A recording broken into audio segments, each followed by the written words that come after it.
how cell sending messages, that is how drug project. So if it is going inside, that is called endosynthesis, and this governs the whole function.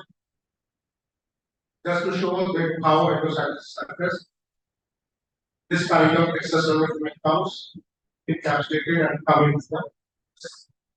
So now what happens that if you administer any drug, any food material or anything into the body. Now there is a policing system within the body. Means defense system, the primary defense system or policing system in the body is called macrophage. The moment anything enters into the body, macrophage get activated like a security system and airport or anything, they freeze. And they how they freeze? They just scatter what is the entity that is entered into the body. So if anything which is larger than 100 nanometer, they intercept it as a foreign material and dangerous to the body. So anything which is larger than 100 nanometer, they will immediately wrap upon that. Release a protein that will wrap around that foreign material which is larger in size and take it to the excretory organ, kidney or liver, and take out from it. That is called RES system. Now, if your size of the drug is larger or food is larger, anything you are administrating, that means body will capture it through it. So how nanomedicine? Here we keep the size of your medicine or drug in the range of 1 to 100. Now again, if the size is smaller, because usually you see the size of drug molecule smaller than or within the nano range, then that will circulate into the body by the diffusion system. So in order to escape the policing system or macrophage system, and in order to bypass the passive system, your formulation size should be between 1 to 100. So that is nanomedicine. Now that is the difference between nanotechnology and nanomedicine. That's why how we are taking care, we are taking the range of 1 to 100. Not just to exploit the surface property, just to exploit the RES system, just to avoid the RES system and targeting to a particular organ or particular cell. So any entity which enters cells through endosynthesis, I have discussed all these things. I just give an example that I have discussed. Suppose in the case of cancer, what happens nowadays, the common practice of chemotherapy is they give lot of injection of chemo drugs to the patient, and all these chemo drugs not only kill the cancer cell, but at the same time they kill the healthy cells of the body. That's why 60% patient of cancer dies because of chemotherapy and not the cancer, because of the side effects of the drug. Because the mode of administration, mode of distribution, the kinetics of that drug isn't diffusion. That I have given an example of paracetamol. That you are giving 500 mg of a tablet just to bind one receptor.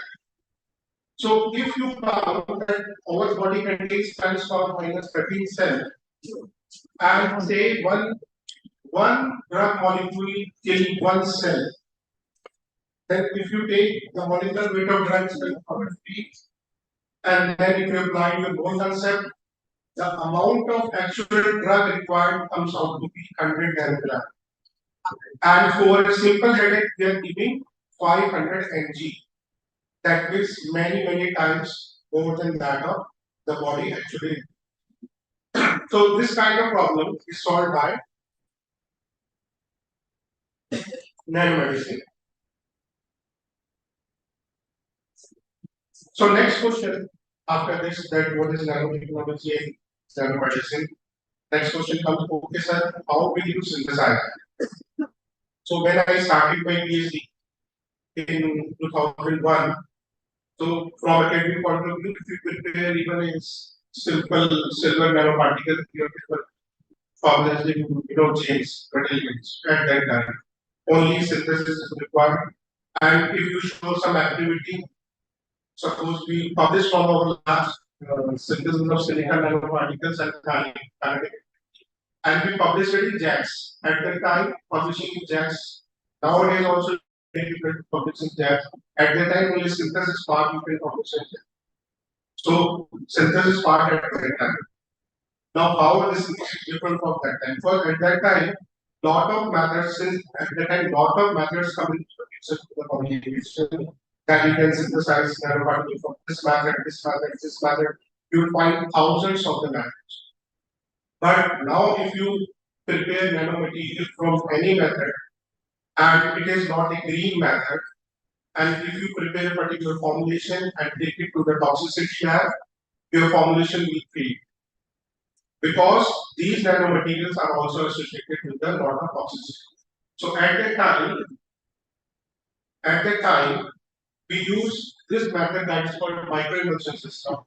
And here you take a particular surfactant, and this core is considered to be a reactor, nanoreactor. So here you take your material, this is, and it can be micelle or reverse micelle depending upon what are you preparing. So if you want to prepare hydrophobic material, you can take this core as a hydrophobic core, and if you want to make hydrophilic, you can take a different form. But you have to first prepare a hydrophobic and in the form of micelle. And then, just to give a simple example, plus 2 chemistry, you can take silver nitrate in one micelle, NaCl in another micelle.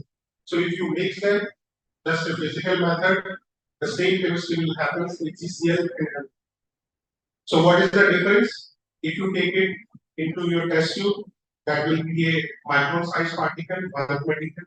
But if you carry out the same reaction to the micellar system, then you are getting a silver chloride nanoparticle and sodium nitrate. So that is the chemistry. Now, what is the catch? The catch, suppose you take this as a chemical entity. Initial complication, you see my complication as a complication. This is all synthetic surfactants, synthetic reactants. For academic purpose, it is okay. You can publish and then that's what will finish. But if you want to take this work from bench to the industry, that happens exactly with us. We take, I will just give an example. What happens? We take an isopropyl acrylamide as a micellar system. That is considered to be, benign. That is considered to be, non-harmful, non-toxic. So we prepare a formulation for breast cancer, and then we transfer that technology to Dava. Our lab transfer technique to Dava. Considering that this is the same polymer, and we did not publish at that time because that wasn't patent. Later on, we published that this formulation got failed. Now, what happens? Any synthetic material, any, jitna bhi safe, claim to be safe. The moment it enters into your body, the dynamics changes quickly. If it is not showing the immediate toxic effect, it is going to show it at a later stage after 2 years, 5 years, and at the same time, the material that we were taking, the amount of polymer that was going into the body was not coming out of the body to 100%. Suppose if 100 nanogram was going there, 100 nanogram was not coming out.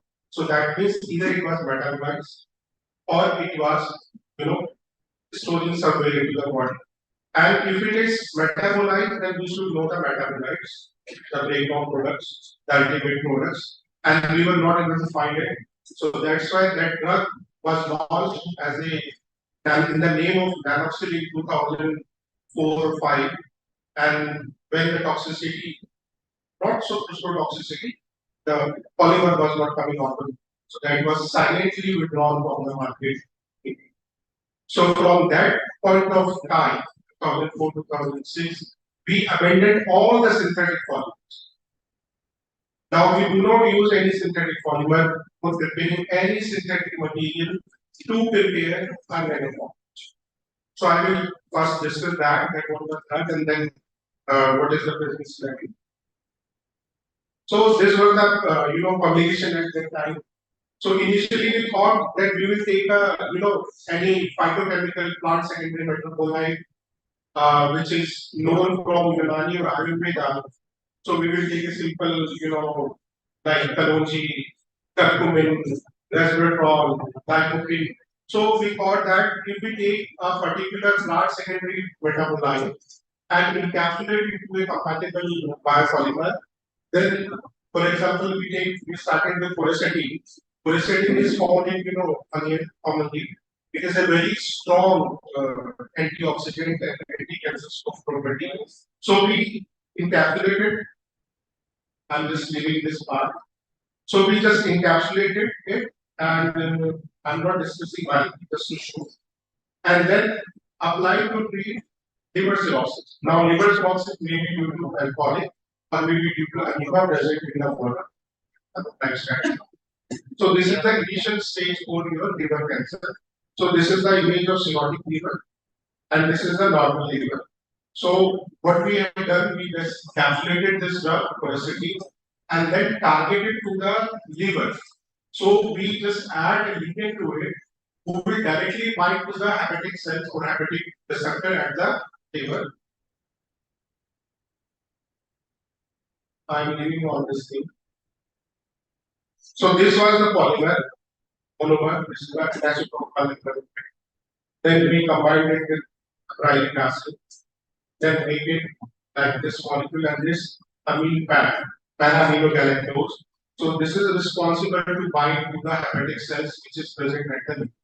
So now this is a targeted, formulation, and then we load our this porosity into this formulation and administer it into the backward starlight just to see whether how much drug is required, whether it is showing any activity as compared to the normal porosity.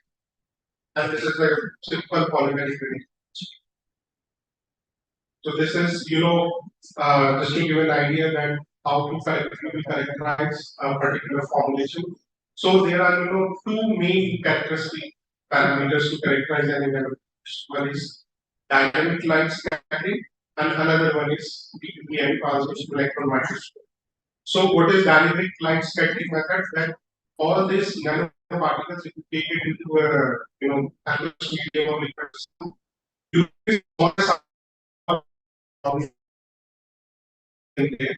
so you must have heard about the Tyndall effect in crystal chemistry. So the same principle applies here. So if you throw a line, so they will scatter by this moving particle at a particular angle, and that is correlated into size.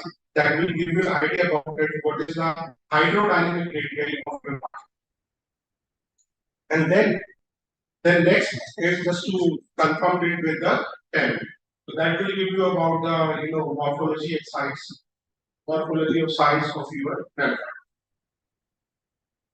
So this is how simple drug loading system that we take porosity into a hydrophobic solvent. We have a hydrophobic form. So if you mix and what it simply just mix it, it will directly go like dissolves like.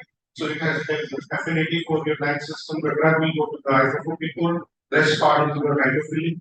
So it will go to the hydrophobic form, then you dialyze it. So hydrophobic solvent either will get evaporated depending on the choice of solvent you are taken, or will dialyze. So then, in the same form, we take thiophenol, that is kalonji, that is mentioned in Unani system, in Indian system also. So this is fertility medicine, and again we see it on liver cirrhosis, whether kalonji as well as affecting like porosity. And then this is thiophenol, kalonji everybody know, I'm not going detail of it. And then the comes nanoperfumery. Now, we started this work in 2001 on perfumery, and the interesting story behind is that Professor Matlin did this formulation, and we go to DBT. And there were a lot of, there was a task force on nanomedicine at that time. And I was a student, I was sitting behind Professor Matlin was presenting to nanoperfumery. And they did not buy the idea of nanoperfumery at that time. And a lot of people have research. So Professor Metra's son is in John Hopkins University. At that time, he was a full professor. And now he's a co-director of Texas Solomon Cancer Center, Texas. That is the number one cancer institute in the world, US. So Professor Becker took this formulation because nobody was living in that time. Took that formulation to John Hopkins. He found some funding from industries, and this formulation is in phase 2 trial in US. And some of the clinical centers choose they also and found this study phase 2. But it was rejected. Now it was modified into some form, and clinical trial are going. So this was published at that time that nanocalibur versus cancer. So we first do some basic work what we have to do with the limited resources in the community. And then I took this formulation for other application, not only for cancer but for brain stroke, liver cirrhosis, epilepsy, Alzheimer, Parkinson. So I use this formulation in a different manner using different ligands to see its effectiveness on all these drugs. So this is not these are the traditional uses. And just to give an idea that this was the cirrhotic liver and this was the healthy liver and this is after the treatment with nanoformulation. So we patented it and then published it also. And then this patent has already been granted to us in India as well as in US also. We have patented both USA and India, the same formulation. Now, these are the publications from this, and this is with NRDC for commercialization, and it has been advertised in Make in India program of Honorable Prime Minister. So this information has already classified here. Now, what is stroke? Now, everybody knows stroke, but just to give an idea that if somehow blood supply to either heart or brain is stopped, as a result of this, the brain will not get oxygen and so that particular kind of situation is called stroke. Brain stroke or heart stroke. So we want to see the effectiveness of this nanotube after cancer it is a stroke, whether it will reverse that stroke-like conditions or not. So what we do, we just block this middle cerebral artery, the neck of the head, because nylon suture just to create that particular disease, just to interrupt the blood supply to the brain. And then we administered our drug just to see whether it is effective to reverse the condition. So I'm not discussing on this thing. And then just to give an idea that at that time when we reach a particular test will be first of all we reach to CSIR and particular industries and they ask few questions when we talk about herbal things. So they ask the question whether whole extract of curcumin is effective, whether curcumin is a mixture of 3 isomers, so all the 3 isomers are effective, or any particular isomer is effective.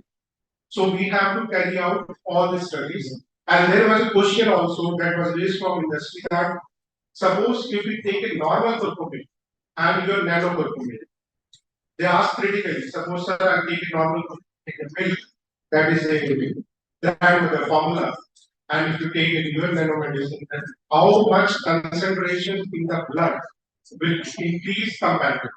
So all that we answer with the help of LCMS. And we found that at least 1,000 times the concentration of the was more in the blood as compared to the normal. And out of this, all the isomers, if you take a mixture of this isomers, then that will be more effective.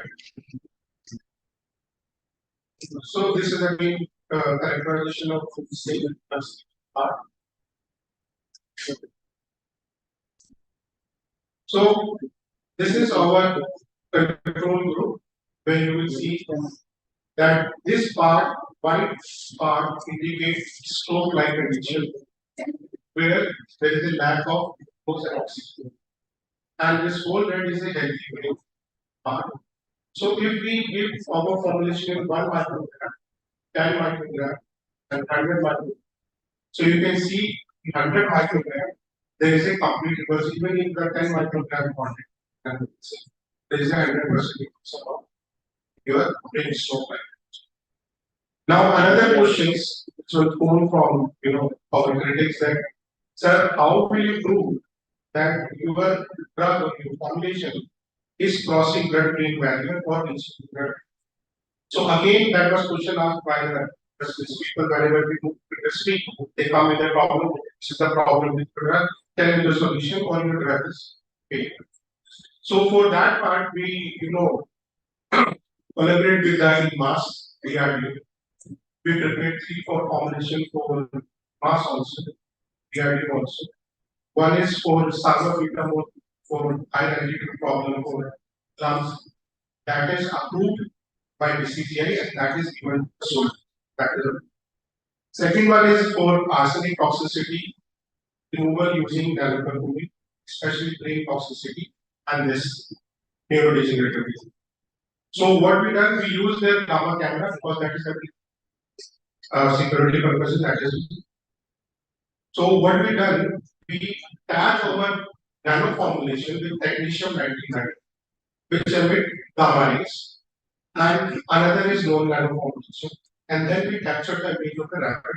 So you can see in our formulation there is a sufficient amount of drug which goes to the brain, and then we also see how much time it retains, but it should not retain here because retention is damaging also. It is going down, normal. So it is crossing blood-brain barrier very soon. So that we also patent with DRDO. That technology is with DRDO and commercialized also and published. Now, I told you the problem associated with anisopropyl enzyme polymer. So we abandoned that because initially we were thinking that if we take a plant secondary metabolite for phenylaclanine, that would resolve the problem. No, the vehicle also in which you are taking your drug, that is also poses a threat to the body. So next step was to replace this synthetic material with another natural material. So now we replace our delivery system with the collagen. Collagen, our whole body is composed of collagen. So that's why we take collagen because there is no toxicity issue. You can eat it, you can apply it on the skin. Collagen cream is available in the market, cosmetics, collagen formulation are there, collagen in coffee. And for that purpose, we collaborate with the largest collagen producing industry, that is Polista Biotech Australia. Polista Biotech Australia, we take collagen from them because they were the supplier into the China, India, Europe, Gulf, and America. So we collaborate with that particular industry, and then we convert their collagen into a nanocollagen. And from nanocollagen, we use that nanocollagen as a over drug delivery vehicle. And then again, just to see whether these plant secondary metabolites are as active as in the case of synthetic material, are now effective or not. So again, we perform the same study with the collagen and then curcumin. And again, perform the same studies on cerebral ischemia, on epilepsy, whether it is effective in only in stroke or epilepsy. And in after epilepsy, there are two models. For epilepsy, one is just to introduce a drug and damage the brain, these epileptic conditions, and another method is just the way in which it develops into the human. So we take both the pharmacological model just to show whether it is effective in normal epilepsy or not, and it is effective in all the cases. So we also patent this formulation and technology is transferred to Polista Biotech. Then again we see whether this formulation is effective in cancer or not, as we discussed in the case of. So it was also, and we try to prepare a formulation food nutraceutical of resveratrol and lycopene that will act as a health supplement, and that is composed of this collagen resveratrol. Resveratrol is found in red grapes, glyphosate is tomato. So both are from natural sources. So we publish all these things, very good journals, and then this technology was transferred to the owner of Foresta Bartek, Australia, and we transferred the technology in 2018, and then the same kind of nanocollagen you will find this product in Malaysia, and where they're using it with this Nescafe and collagen composition. So that nanocollagen is from our lab, but all the rights, patent right, intellectual right, company. Then nowadays this is the latest from over this we again collaborated with Ecom Biobusiness. Now this company is started by the directors, the retired directors of DRDO. So DRDO scientists combined together started their company Ecom Wellness. So all the technology that we developed, we transformed into a formulation, vitamin D formulation. So now, what is the problem with vitamin D that you have to take it frequently because of its low availability? The same problem lies with all the herbal medicine that you have to take it in a very large quantity and number of times. So that's why poor patient compliance. If you go to any hakim or where they will say take this drug 1 gram, 2 gram in pill or something and for 6 months, 8 months. So that is a poor patient compliance. Same is the case with vitamin D. So here we prepare 2 doses. So if you take a chocolate, it is a chocolate, just eat a chocolate. The one, this is therapeutic doses, 7,000 IU and 30,000. So if you take 7,000, you can take every 2 weeks, and if you take 30,000, that is once in a month. So that means you just still having chocolate, you can chai, also have it, and all the clinical trials have been done in hospital also for all this thing, and this is in market. Now we have, this Ecom Wellness in Jamia Amrad has signed a memorandum agreement with Uttarakhand government, and this formulation will be distributed all the government dispensaries, as a part of their, nutraceutical supplements to the poor. And the cost of this vitamin D, as compared to the present, suppose there is a pouches comes from vitamin D from GSK, obviously. So that pouch is somewhere around 50 or 60 rupees per pouch. But the cost of this chocolate is 50 rupees per pound.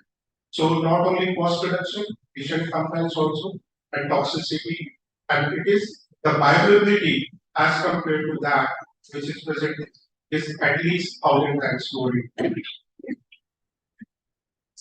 So now another thing that you are going to hear very soon, this is a reputed brand who are big. So we collaborated with them, and there is a concept of mineral water in both Ayurveda and the Yunani system, where they believe that the small muscles or Chandini muscles, they have very good impact on health and well-being of men. So what they are trying, mineral water is already in the market. So they are preparing a premium mineral water in which they will add gold and silver. So they approached us, we are in talk with them, prepare nano gold and nano silver, which is safe for drinking. So what will be the doses? What will be the sizes? And what is the kind of formulation that will dissolve that. And this is a prototype where we can prepare 1800, just a prototype we have prepared in lab, that 1800 liters of water, nano gold and nano silver, because at the industry level you need at least thousands of liters daily. So this is a prototype where we can produce 1800 liters of water, nano silver and nano per day. So immediately after that, the toxicity. And if metal particles are there, metal nanoparticles are there, because if you see, lot of work is going on here only the metal. People are using plant A, plant B, plant C, taking its extract and preparing silver and gold. That is the routine. Okay. So, and they call it as a green chemistry, and they call it as a non-toxic. But if you take that material into the lab and simply give to in vitro cells, in a very less all saturated, I can promise. Okay. The reason that if you take a plant material, it is very dangerous chemical because bacterial load is very high for any plant take from market or nature. Bacterial load is very high. Some of the plants itself is very toxic, and matter itself is toxic. So now you have to ascertain that whether your plant materials bacterial load is zero. That is impossible in normal routine lab. Toxicity of plant material is low or no. What kind of extract you are preparing? You are taking organic extract or extract. And what is the metal? Because nature of metal itself is toxic, except gold. Gold is approved as far as nano particle is considered. Only nano gold is approved by FDA, not even nano silica. Silica is at a boundary, and reds are toxic. You cannot say these are the same. And we have also found out in our that we perform because the moment we reach to the industry, they ask for a DCGI approval, they ask for toxicity data, and let me tell you, in case of nanomaterial, it is the nature of the material itself. It is the method by which you prepare your materials, whether you are using lithography, using ball mill, you are using emulsion system, you are using pitching, you are using laser, whatever material, whatever method you are using. That also causes toxicity. And what is the size? In case of gold, the 5 nanomaterial gold and 80 nanomaterial gold. 5 nanomaterial gold, since gold everybody is using, FPS is also approved for imaging purposes in US. For diagnostic imaging purposes of your cancer because they want to avoid this quantum dots of cadmium and arsenic. People were taking quantum dots for imaging purposes in cancer diagnosis. Since cadmium itself is a toxic, so they prefer gold over the cadmium and arsenic quantum dots. So they said these are toxic, just use gold.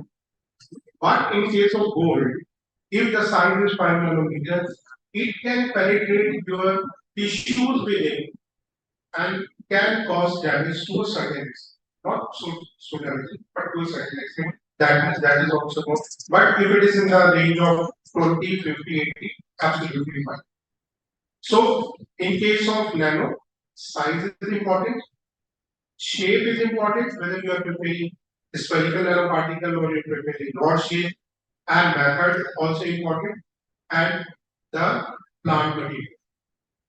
So we did all the studies gold toxicity of 2008. Now, just an example that what we did. There is a term called Bharat Stage in the car for exhaust emission for pollution. Since recent advancement in environment, so this I will discuss.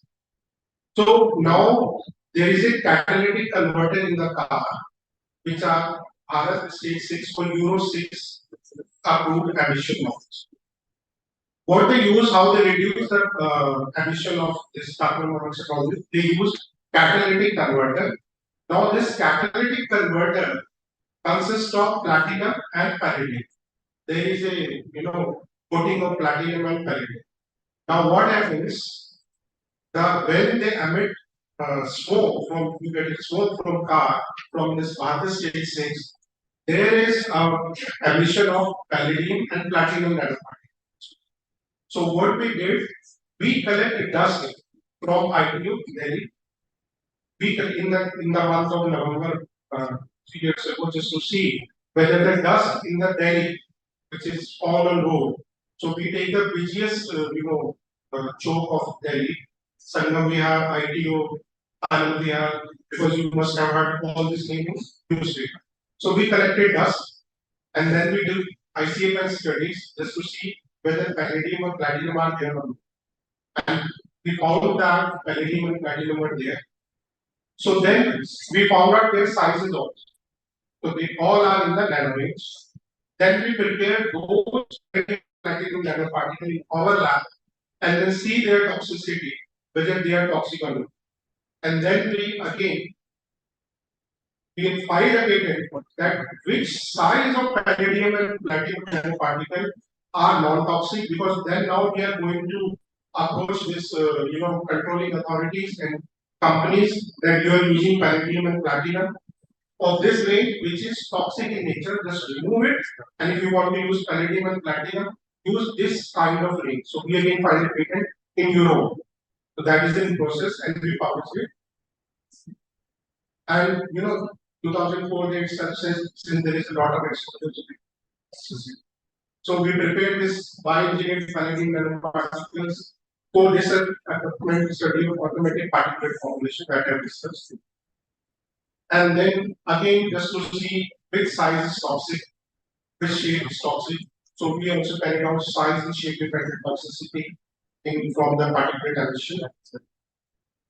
And just to show that not only gold nanoparticles, iron, titanium dioxide, because titanium dioxide is this is skin protection, lipstick, then not only silver, then modulation.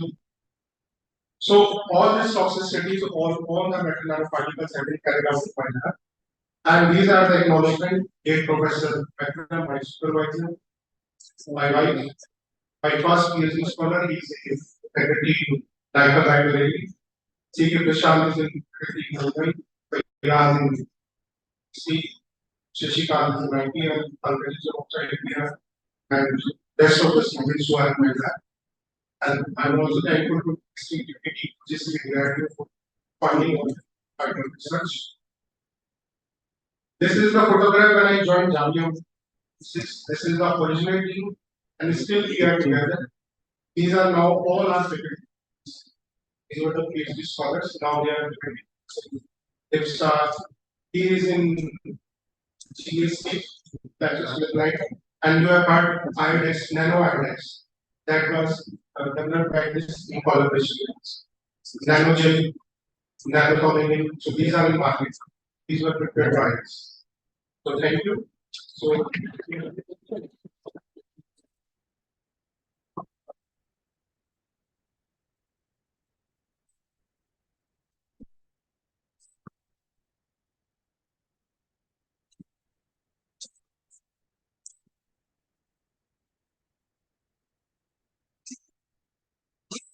So, sir giving intellectual medicine in high dose.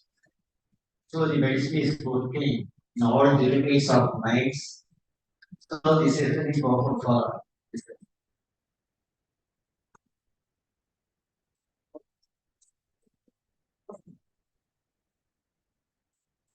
if you have a doubt, you can clarify through email also. I don't want doubt, sir. First of all, thank for your enthusiasm this year. The developed nanomedicine is preferred for the powder, serum, or solid form. What are the stability issues, sir? Because the stability issues become the toxic and adopted also the others. So what is the stability issue?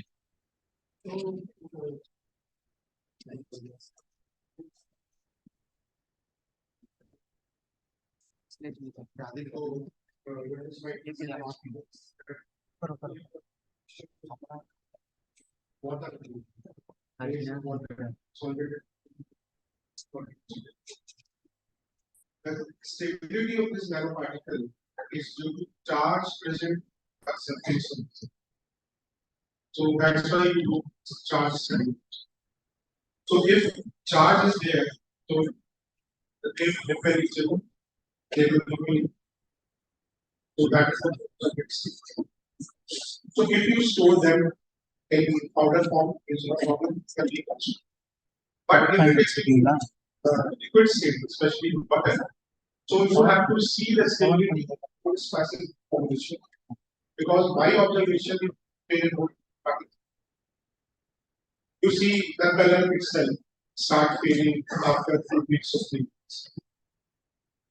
So in order to make it stable for a longer period, you have to cure surfactant by that surfactant will keep it in a stable form in 6 months or 1 year, and you will use it as a drug for making stable. So all it depends upon the and preferable mode is just to prepare a particular population and keep it in solid state, because that it has any provides has no risk. In case of suspension or dispersion, it has definite rigidity, and you have to use some statements.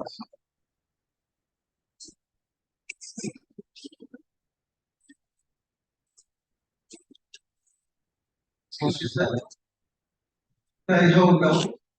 There is another factor. Sympathy. When you replan or to get well said, particularly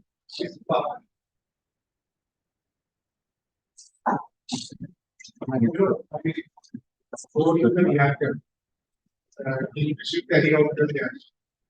And the size of the nanoparticle, the size of the core. So you can increase the core size and decrease the size depending upon the this is called water coagulation. So this is a emulsion kind of system where you have a phase diagram. On one end water, another end oil, and top yourself. So by changing the ratio of surfactant to the oil to the water, you can control the core size. If you can control the core size, you can control the oil. Not even size, you can control the shape. So if you bring it from viscous phase to the lamellar phase by changing the ratio, you can prepare the neurons of desirable aspect.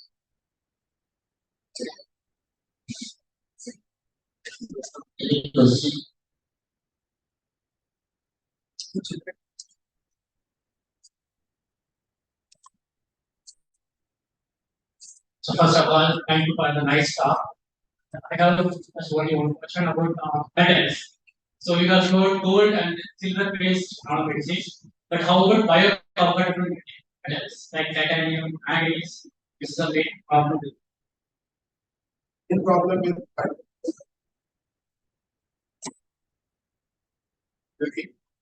titanium, I've seen that they somehow enters into the body. They bind with the soft acids of cinnamon. So in our blood also soft bases are circulating. The moment such kind of things they just bind with it and they start circulating and for body start depositing the vitamins. So for a longer term that is it. But if you see gold, your gold is that it will circulate, but it will come out as it will bind to the receptor. That binding is reversible. But in case of manganese, like I said, the binding is not reversible. So they will stay into your body. That's why I always propose students start because we have a pharmacy policy of a pharmacology. So pharmaceutical. So if the beginning is step by step, just go through this method. That what is the first basic history of these patterns? All these patterns already you find it in your pattern form. And take to some books. I was telling one more thing that there is Yamuna. Yamuna is flooded with most of the industrial matter. If you test my blood, so that is we cannot resist. Source we are not South African fish water. So same chemistry is for that. That is happening. That's why we are. So, our senior Dr. Ramchandran, consumed the gold first form. Like it was particle, so always he was handsome. So at the time also Gold also used. so that was used as a gold also. So really, sir, you are giving high dose, so the medicine is okay. Well, so now the session is open for the possible water effects. Definitely all delegates are going to concentrate at the message with the help of herbal knowledge. Thank you. Now you need Dr. Rafna to propose your water effects. Bismillahirrahmanirrahim. I am very thankful to our respected guest speaker, Dr. Mohamed, Professor and Director, Center for Nanotechnology, Jamia Hamdard University, New Delhi. Thank you, sir. Your, your talk will be really give us a lot of essential glimpses which will in turn help us proceed further. We are able to understand the importance of the recent advances in nanochemistry on drug. On behalf of everyone present here, I extend my heartfelt thanks to you, sir. Thank you, one and all.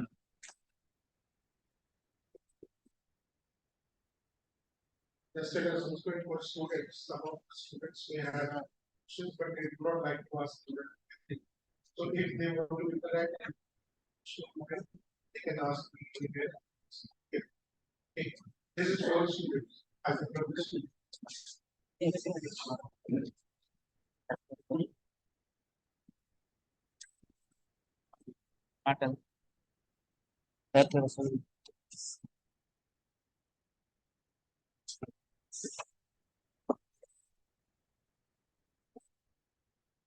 Now the second technique is going to start. The resource person here, Dr. Jamal and very good afternoon. Good afternoon. Dr. here. Assalamu alaikum.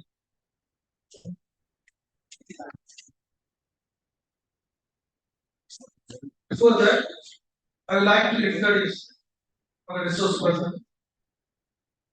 Dr. Jamal Saraswani. Sir did his MSc in University of Madras. PhD, he received PhD from IIT Madras. Sir title of the PhD topic, PhD, molecular 6 catalysts in organic transformation. Sir completed 2 postdoctoral fellowships. One is from Germany, another is from Israel. Sir received many awards and honors from various organizations. Europe Glucose Rights Award in France 2011. Scholars Postdoctoral Fellowship Award 2008 to 11. Then JR and SR holder. Sir passed GATE exam with 95.1%.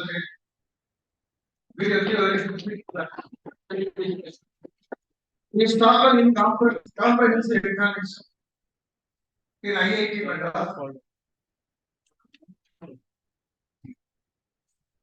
Sir received funding from many agencies like major research program, and another one is from Sir. Next, Department of Science and Technology. The title is very lengthy one, so we'll take only the financing agencies. Sir completed around 10 PhD. Under his guidance, he completed 10 PhD. Sir published around 100 articles in national, very reputed journal, and he presented many papers in national and international conferences. With this introduction, I call upon Dr. Kandasamy sir to start this.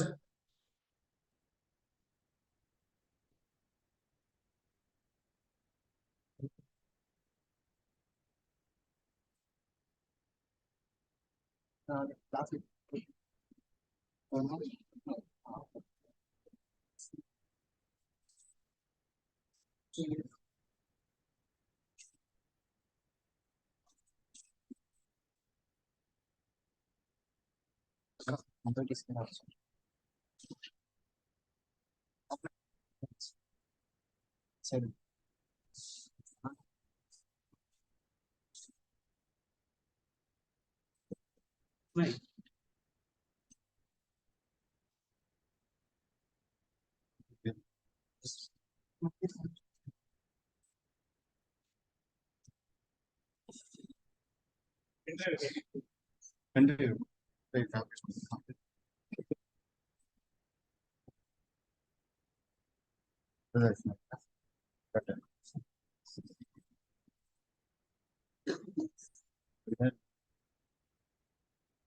afternoon. Good afternoon. Supply the organizer for this here first time with Jamal college. From the beginning, like my full parents, we know this is one of the best college in which we are also doing competition. We are trying to see also. I try to join this college and I work in this competition in mathematics. If my first chemistry, it moved back to another college. It's very close to our hometown is Namath. There where I did my BSc. And I moved to Prima C Institution Madras, Chennai. Then I continued my research in Madras. Postdoc in Maxwell, Germany, then I had a postdoc in Spain. Yes, so then I joined Varanasi assistant professor. I started out 10 years. I am also director. And due to some family reasons, I just very recently, a year ago, I moved to Pondicherry University. Still, I am working as a the area of my research is organic chemistry. Even if it's very specifically that we work on with carbohydrate chemistry and general organic reaction methodologies. So today, title of my talk is three electrocytes and very important synthetic strategies, which we have small contribution in this talk. In fact, organic chemistry always fascinating, not just for me, not just only as a subject, it's also for doing research. Like many people really enjoy doing organic chemistry, doing other field of chemistry as well as the other field of sciences. The reason is that they play very important role in day-to-day life, and also like various industries like pharmaceutical industries, material sciences, biochemistry, and even agriculture. That they have a lot of roles. And if we are able to understand the organic chemistry, then we will be able to design a new drugs, and we will be able to develop a new materials, and we will be able to repeat the complex reaction which is being held in our health and disease. So we start our day usually with chemistry, particularly organic chemistry. Most of you I hope not most of everyone will do the dressing in the morning. That is the first step. So we do like from the beginning, we do not know what is the chemical presence over there. So this is the chemical that is there. It's called the sodium lauryl sulfate. Surfactants. Most of the toothpaste contain these chemicals. When you go for a coffee or tea that contains a lot of organic chemicals like flavonoids, amino acids, and other caffeine. Then we used to go for a breakfast or lunch and dinner that all contains a carbohydrate chemistry. Here the carbohydrate chemistry get introduced to you. In fact, I'm not saying that none of them have carbohydrate. They also have the major contribution of carbohydrates found in the food items. And the medicines, obviously, now at least after 30 years or 35 years, now you can find most of their consuming drugs for some reasons, either for a bacterial infection or viral infection or fever or cough, cold. Like you used to consume a drug. The drug also comes under the category of organic. Therefore, organic chemistry is very important, not just only for studying as a subject, but also for the human life. There are some interesting molecules you could find that is available in the nature. For example, chlorophyll. Why the leaves are green? There is a chemical which pigments we say. So chlorophyll is the reason why the leaves of the any plants are green. And when you dig a land or earth, get some type of smell. You may be amazed that what type of the smell that they are getting. The smell comes from the tertiary other part, the cyclic carbon. And we will see that one always gets spicy taste. The spice taste comes from this capsicum. This is the chemical that is present on the seed that is responsible for making a hot spice. So this is the journey. We all must have studied these chemicals, but maybe we not know where it is present over here. This is the one that is used in the same that is generated from using the roads. There are small insects during the rainy season or during the drought time that we used to see that used to light nearby our home and all. The chemical that is present over here, this one is called the lucid speed. Basically, it's a bioluminescent molecule. So many times we surprised to see that red color, yellow color, or green color. Most of the pigments are present over here, particularly at conjugated system, wherever it is there, then you'll be able to see some kind of pigments colors. The tomato becomes red just because they're having a compound called lycopene, having a double bond, multi-double bond again. So this much importance are there for the organic chemistry, and therefore interested beginning, although my master is from not organic chemistry. My own interest that has moved to organic chemistry is the combination of MSc in chemistry. So what basically we do? We work on organic synthetic transformation. We do the methodology. We transform a compound A by using some methodology, by using a catalyst or by using a new reagent. This is one of the compounds. This way, but beginning of my career, we have worked on chemistry of nitrosomes. Nitrosomes are the compounds where you are having nitrogen bond, and the nitrogen is attached to the N double bond, which is nitrosome. So we have developed a method for the synthesis of N-nitrosome compounds. Then the applications in the renitration, the denitration after making this nitration. Then we were able to reduce the nitrosome compound to the hydrazine by using thiourea dioxide. Then another method of N-nitrosome filtration. Then we also use the N-nitrosome compound as a mediator and mediator for conversion of orthophenol diamine to triacetate. So this is one of the areas that we work almost 2-3 years is about in this field. Then after that we work on the activation of amide compounds basically. For example, we are able to synthesize one amide from one amide to another amide, the transformation method, the activation of using the nitrate. We are able to transform the amide to the ketone by using parallel bromides.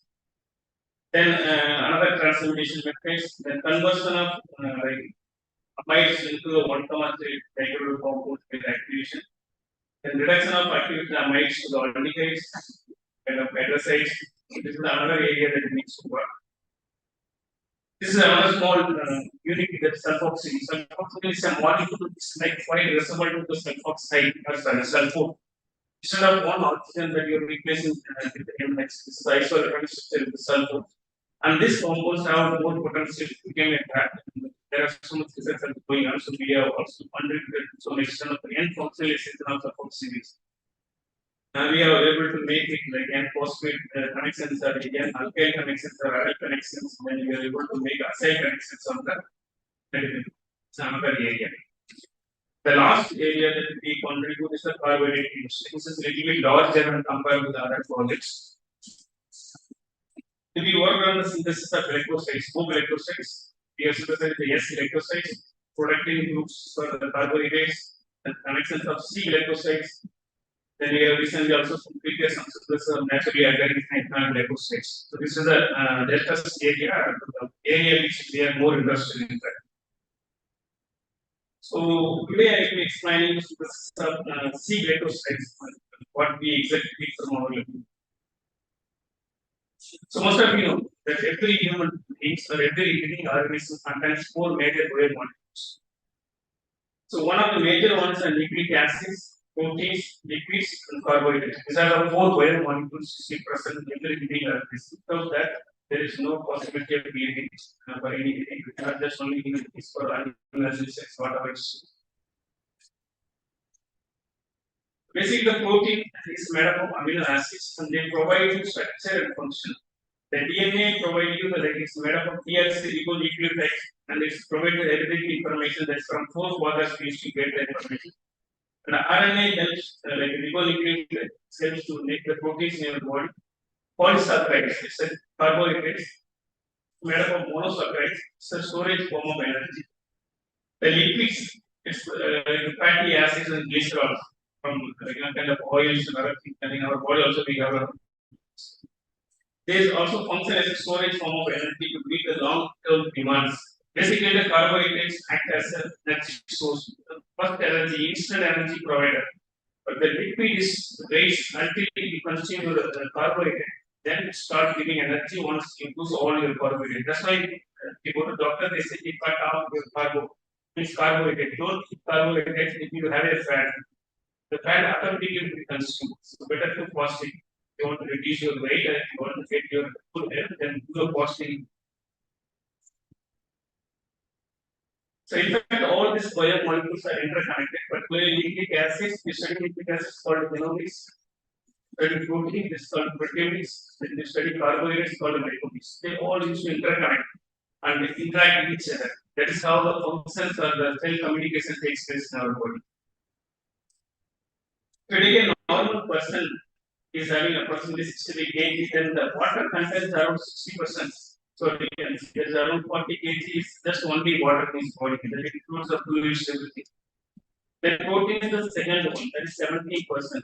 Then you have around 11 kilograms. The liquid is 30.98%. You can see the carbohydrate the least 1.5, but it causes a lot of severe problems for the carbohydrates play an important role, although it's very small. The reason for it is too small because we convert to the energy immediately after having the food. Therefore, it is smaller in the body. Other minerals and all we are having, this is my own personal. So I'm just going to teach you small basics of carbohydrate chemistry because you don't understand that. For this one, then you will not be able to follow that. Listen very carefully. The word carbohydrate comes from a French state. Hydrate the carbon space. Carbon is attached with water. So that is called carbohydrate. Hydrocarbohydrate. The polysaccharide, monosaccharide, there are so many polysaccharide. And this is the most abundant source of energy. And the precursor for the preparation of fat and amino acids. In fact, they never eat as amino acids so much as what we get from the proteins. Most of the proteins are made up from carbohydrates. They function as a starting building for that. And carbohydrates do not exist just like carbohydrates. They also exist as glycoproteins, glycolipids. When carbohydrates attach to proteins called glycoproteins, when it's attached to lipids called glycolipids, they usually be in the function as a cell growth and synthesis, etc. Almost all the plants that contain the carbohydrates. And you see the storage form of energy that will be the energy demands of the body every day. Therefore, this is the role of the carbohydrate. And not just human beings, many bacteria contains the sugars in the cell walls. and they play important role in intercellular communication. It means one cell communicate to another cell. And infected, I should also be infected. Something like there is a communication delivery is very like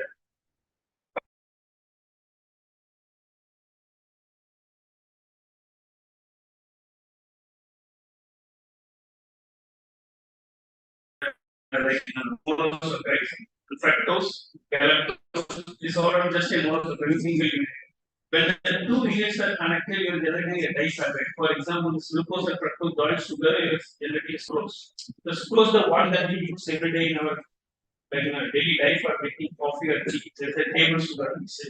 The lactose, which is present in our body as a milk, and maltose is the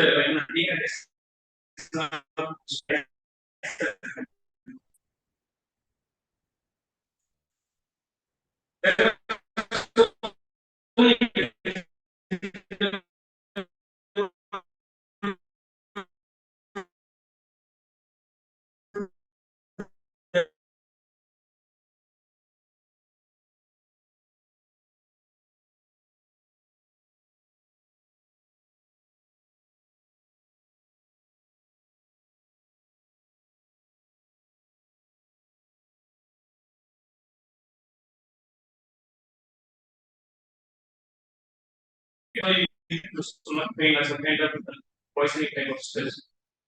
We will be able to eat starch, we will be able to consume. The fact both are made up of sugars, both are made up of glucose basically. Only difference is that there is a bonding that we can see this oxygen, they both are playing this oxygen below the plate. This is the difference. Here the starch we need to consume because we have enzymes called alpha glucosidase enzyme in our body, and this enzyme that the starch more unique to glucose, then allows it to enter into the blood, then it acts as a blood glucose. But the cellulose we don't have. Then maybe we have a question that how the animals can eat the plants and grasses, those things. Actually, animals also do not have any like enzymes, but it has a separate bacteria. That bacteria can provide you, can digest the material. That bacteria did not have. Only animals have this kind of bacteria. Yeah, this is another is very important term that you should understand about the anomeric carbon and the deposition part. The anomeric carbon is the carbon with the sugar. For example, the carbohydrates can be written in multiple ways. This is a projection.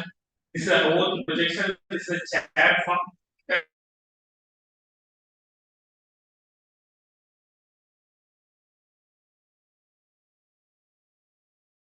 That starts. This is the anomeric carbon.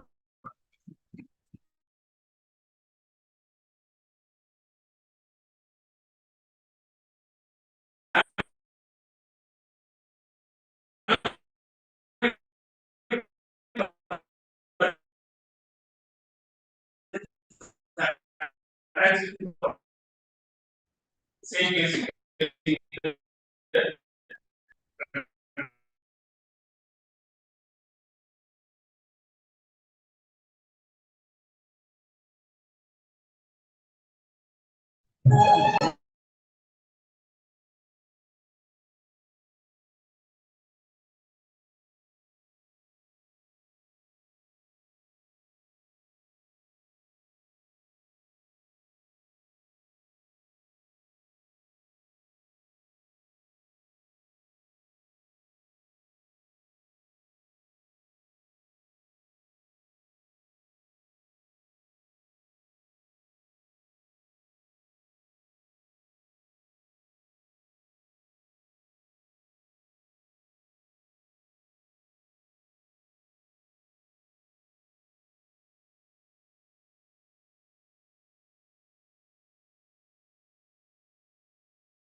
subsidize your diabetic disorder in your body. Just like even few drugs exist in the market for the diabetes, particularly this metformin. Okay, this is metformin is the most commonly used drug in India, and they used to kind of act as the increase the sensitivity of insulin. Basically, they act as a molecule that act to increase the sensitivity. And another one is the sulfonamides. The sulfonamide carriers act as the B cells to promote insulin secretion. For example, if we have less amount of insulin that causing your diabetic, then this kind of compounds can help you out. And we have another ketosol. So this is the drug that usually reduce the insulin resistance. For example, somebody is to the insulin, but the insulin is not active enough. Then which means that insulin become resistant to the particular person, and this drug releases the resistance and helps the act as an anti-diabetic drugs. The other one is PPP inhibitors, and this is also increase the insulin secretion. And the other one is the SGLT2 inhibitor, which I discussed about the one right now. That is act as a sodium glucose co-transmitter. How it does work is, for example, anything that you are eating, then it converts the glucose, then it absorbs your blood. So your blood glucose level will increase. That's how you're getting energy. That after some time, all the glucose that whatever get into the blood, it has to filter through the kidney. The role of kidney in our body that whatever the excess items present in the blood, it has to be excreted. It should come out from there. While it's coming out from there, there is a phase where it's called deabsorption. That is called SGLT, the sodium glucose co-transporter. Whatever comes through kidney at one place, it reabsorbed. For example, glucose it comes to the kidney, again reabsorbed to the state. That is how if you are eating a food, almost 90% is reabsorbed. If you are eating a food now, after 3 hours also you will be having energy because whatever you are eating that food is converted to the energy. That all energy is just a glucose. The glucose is just again reabsorbed. It's like a cycling. So these drugs usually fit into this SGLT. It just middle of the both proximal tube, just fit into this one. Do not allow the glucose reabsorption. For example, you are eating, when it converted to the glucose, then glucose just excreted to the urine. For example, kidney filters it, and your drug is sitting over here, and this do not allow the reabsorption of glucose again to the bloodstream, and it slowly comes into the urine. So the extra sugar, whatever you put in your blood, that is coming to urine. This is the role of this SGLT. So let's come to the chemistry. What is there in this? So there are so many C electrocytes are known. There are two types of C electrocytes. RLC electrocyte, one PLC, OXY. That the oxygen is present in the second carbon on this. And another one is a 2BLC, where there is no oxygen in the second one. So both are very important molecules, and both have various roles in the biological system. Particularly, some of them act as anti-cancer agents, some of them act as antioxidants, some of them act as antibiotics. There are roles. So we put an interest towards developing a compounds of 2PXC RLC electrocyte because it has a potential to become a drug in the coming years. This is the reason that interest on this space. If you want to synthesize the RLC glycosides, one of the starting materials is glycol. Glycol can be prepared from the sugar itself. Like any one of the sugar, you can take the glucose and galactose and fructose, you can take. Remove the two oxygen from the molecule, generate the olefin over there. If you make a olefin, then this can be used as a drug from the starting material for the preparation of C glycosides. So, particularly glycol. This name is called glycol. Then when you have a glycol, we have to functionate the glycol with position 1 with X can be linked to a metal, or you can directly do also functionalization over here to attach. This kind of coupling, this kind of reactions can be made through the coupling reactions basically. So this is what already established. For example, when the glycol is connected with the metal is called linked the glycol, the carbon becomes negatively charged over here. You can connect with the metal or metalloids like boron or helium. Then you can couple with the array directly.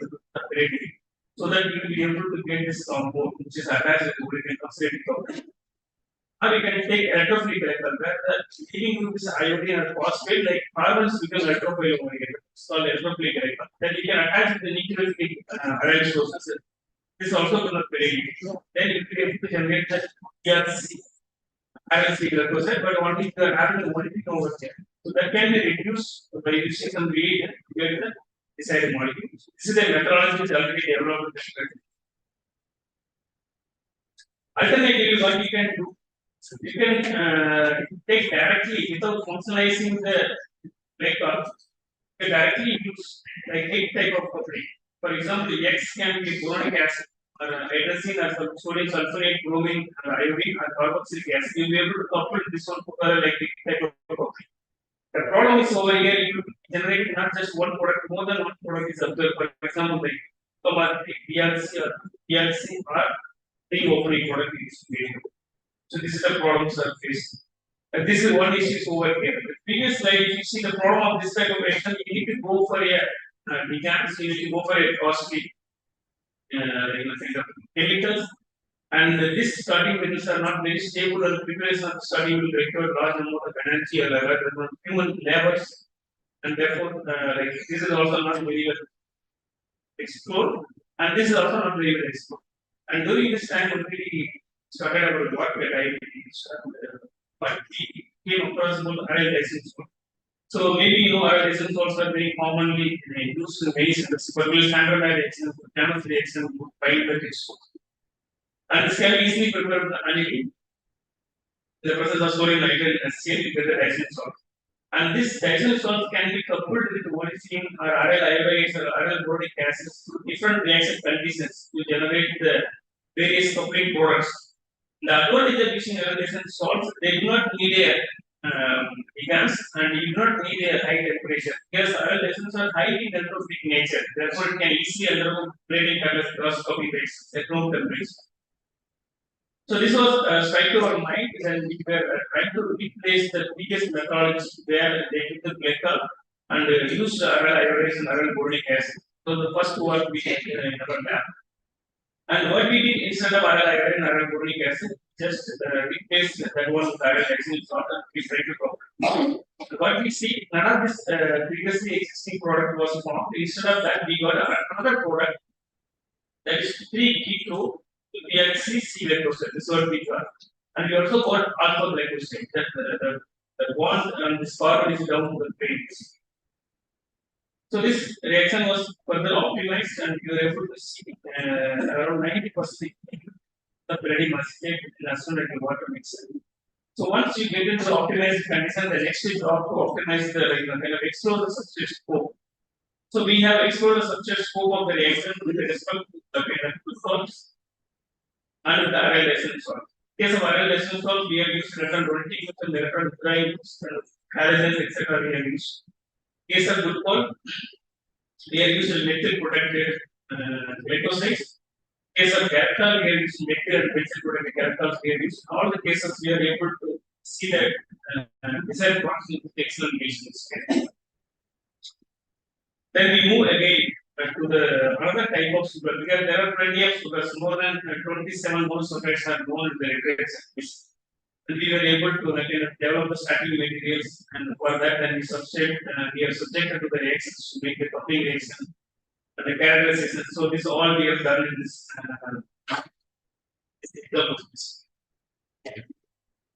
So then we have studied the protective capacity, because the protective play a very important role in organic synthesis. So we have tried to basically ethyl bond, gives protections, and all the things when the desired product. But when you put acetate, benzoate, there's no product. So I'm explaining why it is from this case. Okay. So I told one thing in the beginning of my slide over here. We have worked exclusively alpha glyphosate. This kind of reaction is called stereoselective reaction. There are two types of reaction on stereoselective and stereo. The specific reaction, basically this type of reaction where you are having a chance of getting alpha and beta, and we are getting only alpha. Those reactions are called stereoselective reaction. So stereoselectively you are alpha glyphosate. We wanted to find the reason why we are getting the stereoselective reaction and what is the reason to get alpha. So here is the mechanism of the reaction. When you have a OGG that is having a kind of alkoxy group on the spinal allyl alcohol, the presence of pyridine acetate. This used to go for the coupling reactions, where the coupling takes place bottom of the space or the top of the phase. So if you are coming the bottom phase, then phenyl also goes down, pyridine also goes down, and the above the plane and then created. So this is called single reaction. This is what already known in the literature. Once it undergoes syn addition, elimination also supposed to take syn positions only. That way, syn elimination is possible because we are having hydrogen below the plane, pyridine also below the plane. Therefore, this hydrogen can go for the elimination to form this final ether. This final ether is not very stable in the presence of acid, and it hydrolyzes to the ketone. This is how we got the alpha. But in case of addition above the plane, this hydrogen is above the plane and this plane is below the plane. Therefore, there is no possibility for the syn elimination. When there is no syn elimination possible, then there is no possibility for the formation of beta glycosyls. And this is how we propose the mechanism of this reaction. And referee asks them to just explore the other possibility how we get the beta one. Then we continue this work over here. Not only referee, also you can find almost all the natural compounds the exist in the molecules are all on beta. The bond is above the plane. All the cases if you able to see above the plane. Therefore, we were interested to find out alternative routes for this one, and also the referees were requested for identifying another method based on the same one. What we did, we just changed the glycols concept. For example, whatever the glycol we have, that the configuration of the glycol is above the plane here. So we wanted to invert this above the plane to the below the plane. This is called C3 inverted glycol. We also can say anti-glycol. So the idea is that you take this one, convert it to this one, then couple with added diazonium salt, then you will have a possibility above the plane addition, then followed by the syn elimination will provide a glycol. So concept we drawn in the paper. Then to prove it, then we have to synthesize the inverted glycol. So synthesis takes about 7-8 steps in each of the compounds. It's not so simple. Actually, working with carbohydrate is one of the problems that we have to do. Multi-step synthesis for achieving even one starting material. So this took around 6 months of time to get into the inverted product. Then we got this compound. Then we subjected this compound for the coupling reaction along with diazonium salt and pyridine acetate. As expected, as proposed the mechanism, this reaction provided beta glycosyls. So this was very interesting for not only for us, also for the journals and the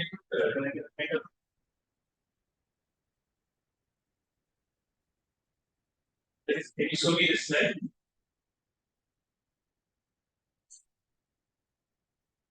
Yeah. But also the reviewer that was recommended for publication in the cover pages and also the interview of my So what we explore right now, we take a glycol, single glycol, the above the plane, then you get the alpha glycoside. If you're taking the below the plane, then you're getting the beta glycoside. This is what we start. The point we come next, obviously, that we want to destroy this chiral center over here, just make it ketone over here, what is going to happen. Then in this case, what happens exactly instead of getting any other product, we again go the same alpha glycoside. Because this reaction undergoes 1,4 addition.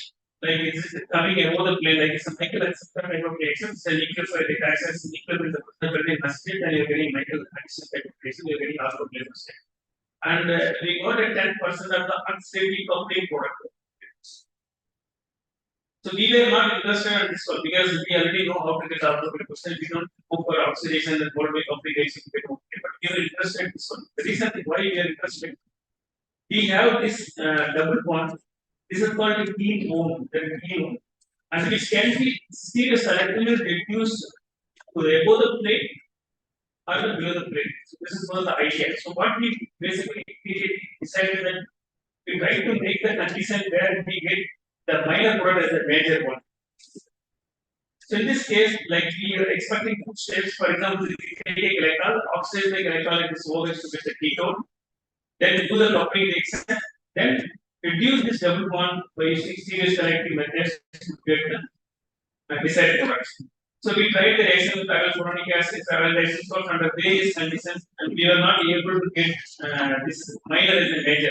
Always minor came as a minor only. Then we were planning to go to another aryl sources, that is arylfuronic acid.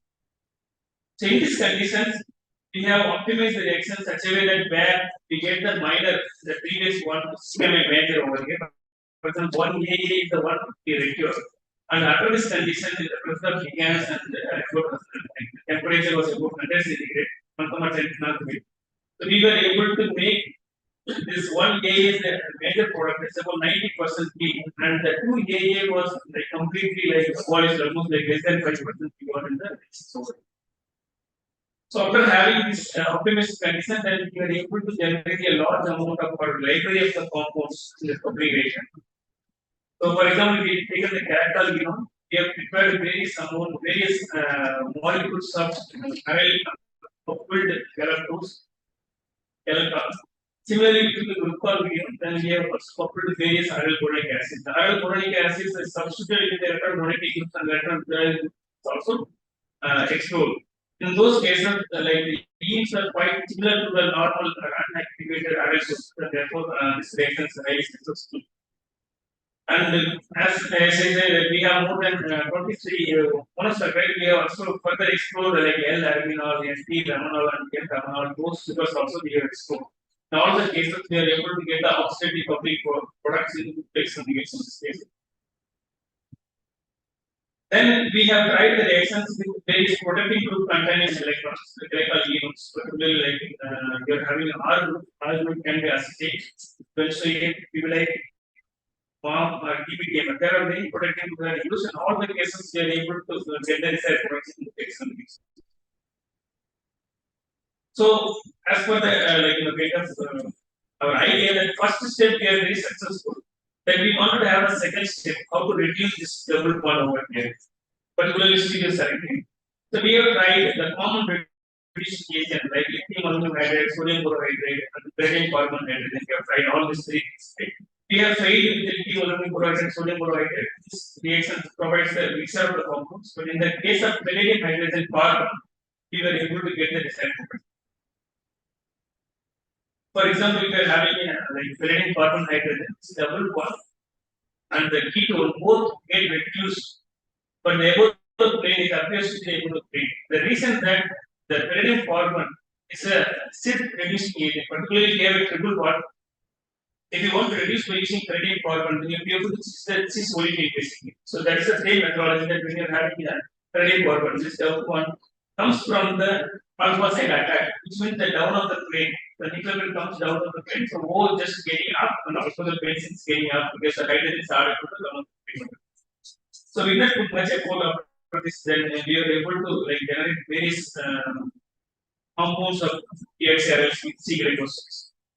The best important thing that during this reduction palladium carbon, that benzene, which is also a leviathan product, was found to be stable since we did the reaction with ethyl. So we wanted to remove even this benzene to make the completely deprotected sugar. In this case, what we did, like we have taken palladium carbon hydride, instead of utilization to change the 47 base the methanol. So in this case, all the benzenes were removed, and we got the completely usable, biologically usable substance we have got in this reaction. Of course, we have done further functionalization of these reactions by using different methods like the styrene coupling, and also we are able to make alkyl halogenation or chlorination or fluorination. We are able to this work was with very years. Very recently, that we have also tried to develop a method where we can use aryl iodide instead of aryl boronic acid. The problem of aryl boronic acid is quite expensive when compared with the aryl iodide use. In most of the cases, aryl boronic acid is prepared from aryl iodide. Therefore, if we are able to use aryl as a starting material, then the part will become very simpler. So in this case, we did not use any ligand. We have just used one oxide, palladium acetate, and the aryl silver nitrate. The reaction was carried out PM we are able to get this chemical ligand. So here is the structure scope. The first step of the previous reactions, we are able to get the aryl iodides itself in a good excellent case. and all the benzene protecting groups were found in very stable condition. And we have also tried various different sugars, various protecting groups, all the things we have established, whatever we have established in the previous work, and we also tried with parallel iodides under different benzene conditions. We are able to generate large number of products. So what we can afford to develop to method to synthesize a drug which is already existing in the market. So maybe we know this one. This is the Tetra plus P-fluoxetine. This is the SG inhibitor that is like being used as a drug in the diet. So we want to synthesize this molecule from using our methodology. We have taken glycol liquids, and this is the A-glycan quad, which is not sugar quad. If we have both of this units, then we will be able to work. So what we did, we have taken a starting point that contains carboxylic acid and chlorine nitrocompounds, and we have made almost around eight steps to reach from here to this compound iodine one by doing the chlorination and chlorophyll of acylation reaction, then reduction of the alcohol. So many steps involved over here to get this aryl iodide.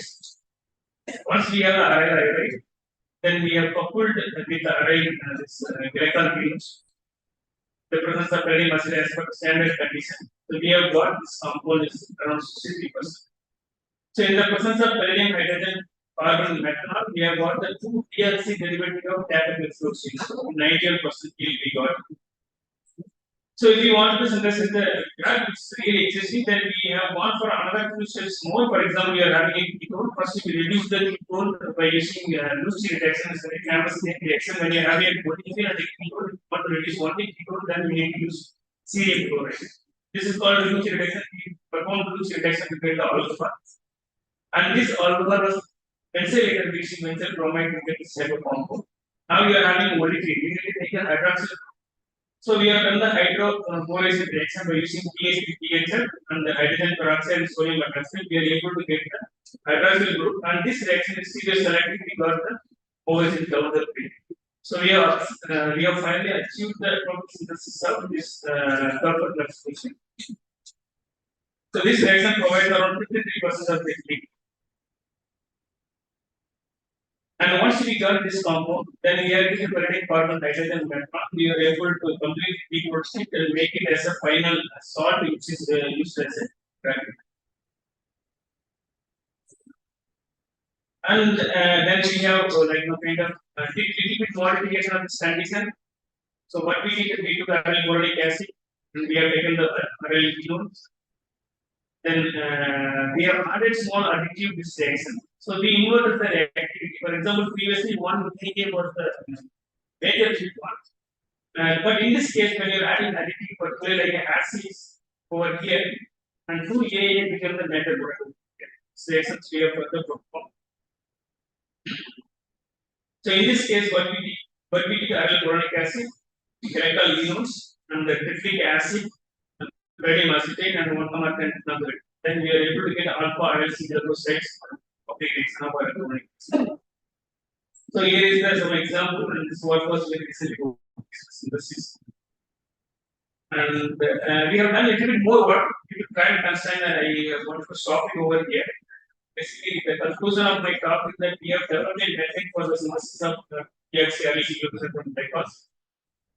And in case of glycols with aryl salts, we are getting 2,3 reactions keto alpha aryl glycosides. If we invert the C3 in the glycol OH, then you will be able to get the aryl glycosides. In case we are taking reaction of ketones with aryl glycols and aryl boric acid, then we are able to get the C1 aryl ketones in excellent case. If you reduce the C1 aryl ketones to sodium hydrogen carbon, you are able to get the 2 aryl glycosides in excellent case. This is our conclusion of this one. So with this, I would like to explain two things about the quantity series. I recently joined the quantity series. Quantity series is a very famous place. Most of you must have visited. It's not for about 175 or 190 kilometers. There are so many things that are quantity series are very famous and like place for you. Want to eat this with an image over there. Aravindo ashram is the one of the ashram is well known in the universe, not just only in India. There are so many beaches are there. Pondicherry, like Auroville Beach, And paradise beach, rock beach, there are so many beaches are there, like even islands are there around the Pondicherry. There is a white town, is a model city. You start a model city, it's a plants. There is French people have plants such as city where you can visit and see the beauty of the two cities. Then boating in Gordon, there are so many things happening in Pondicherry. So with this, I would like to acknowledge my students who did most of the work in the lab, and I was just kind of a catalyst for them to make them to work in the lab. This was my job. And another thing, the funding agency, like when I joined the IIT Institute, then I got some fund from IIT, then I got some fund from National Institute. Of course, several PhDs is a continuous supporter of my group. And with this, I would like to thank all of you for your patience and time. Thank you.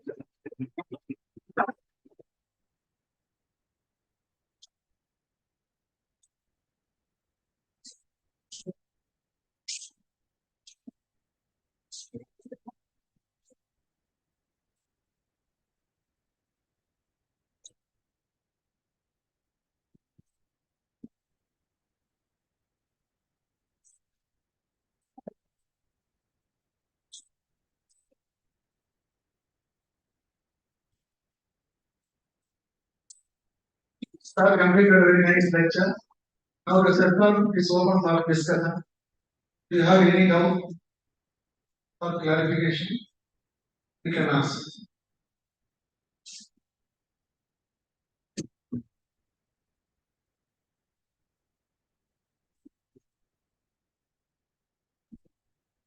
Good afternoon, sir. Was a nice talk. Actually, only I'm going to finish what you know saying. I'm from the same department. Very first time I'm listening your talk. You showed two places that when we are protecting our hydroxy bomb chloride iron station, that place we are not getting product. But another place, same when we are reducing development and growing the protecting OH by non-chloride or solution. That place we are getting. I want to do the risk.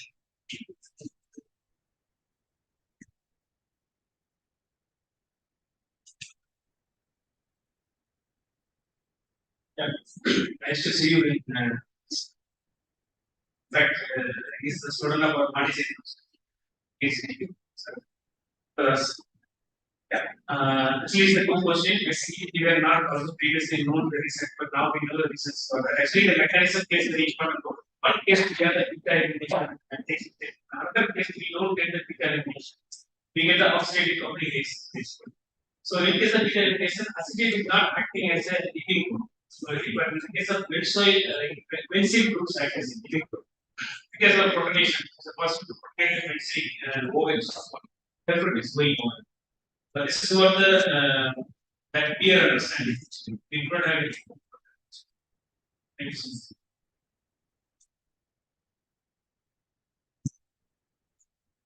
Yeah, any other you can very much. I think it's something time is more for lunch. Most of you are waiting for the tired for the. And there is one more question.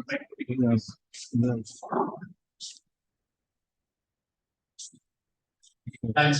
Only one question. First of all, thank you very much for the interesting talk. So I have some first time present the content. As you mentioned, of course, it's a very challenging one, especially since the practical, as you mentioned. Still, we publish a lot of papers. Congratulations. So I have only one question about the coupling part. So when you use boronic acid, so you need a ligand. But when you use the glycerol salt, so you don't need it. So that's the main reason. Whenever you use the boronic acid, so you need it. Basic the reason that the radicalization is expression from the highly because people can be easily relieved of see, in case of breaking carbon boron bond is very difficult. That you need to have oxygen addition of the boron, vanadium is repeat carbon and the boron. Then the first stage will almost water it. But in case of radicalization, you are going to remove a nitrogen, it is a neutral molecule. So the nitrogen evolution takes place very simply in the light and oxygen and white. Therefore, that nitrogen takes very easy for oxygen. It's not very difficult. But, yeah.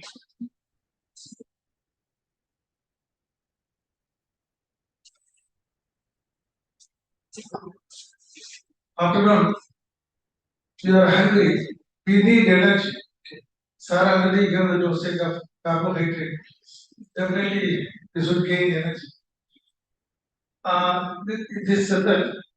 I thank Dr. Jamal Kandasamy sir for, uh, for delivering a wonderful lecture from basic level, carbohydrate, glycogen, in research level also.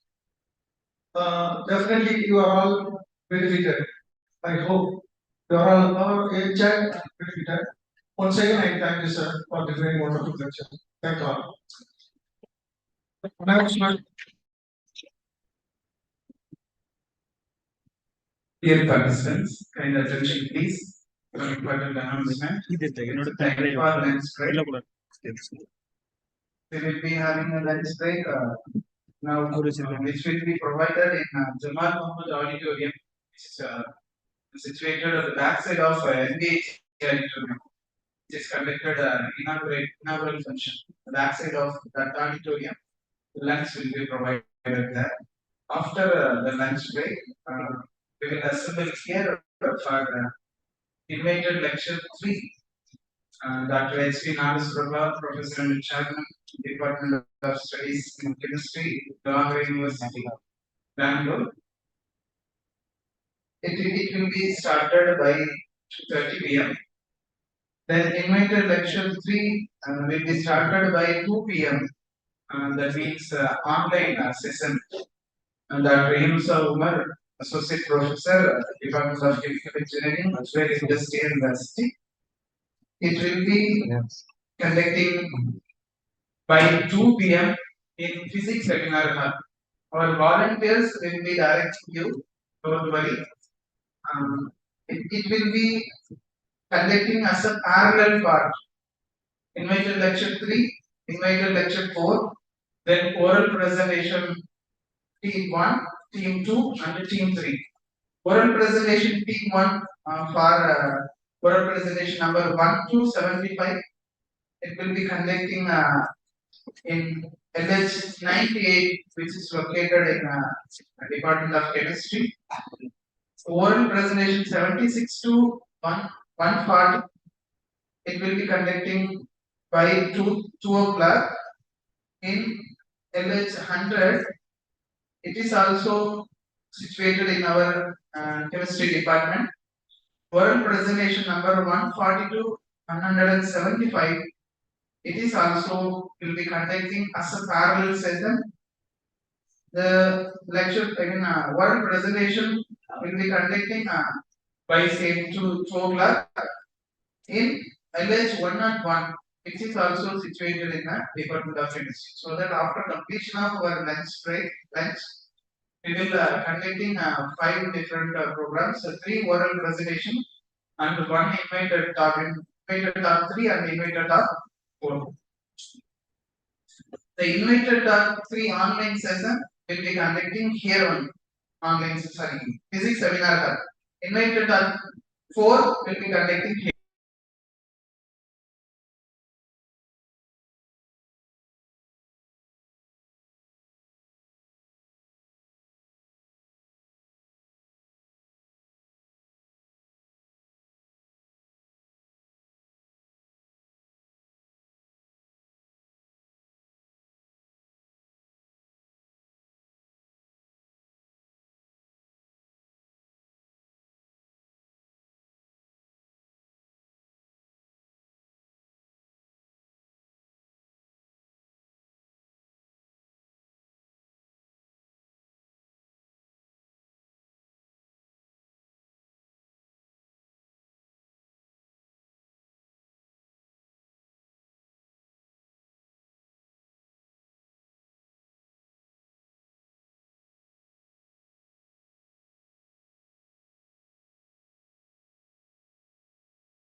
Hi, Purpose. Hello.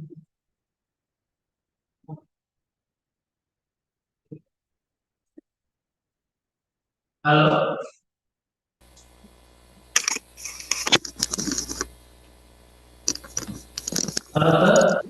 Hello, good morning. Yes, sir. Good morning, sir. Good morning, sir. Sir, on behalf of Chemistry Jamal College, I welcome the today's resource person, Dr. Yunsa Muhammad, sir. Sir, Assalamu alaikum, sir.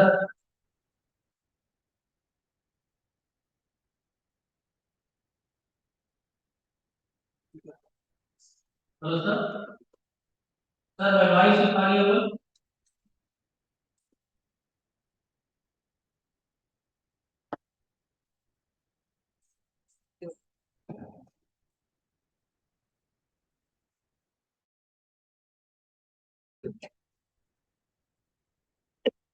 Sir, could you hear my voice?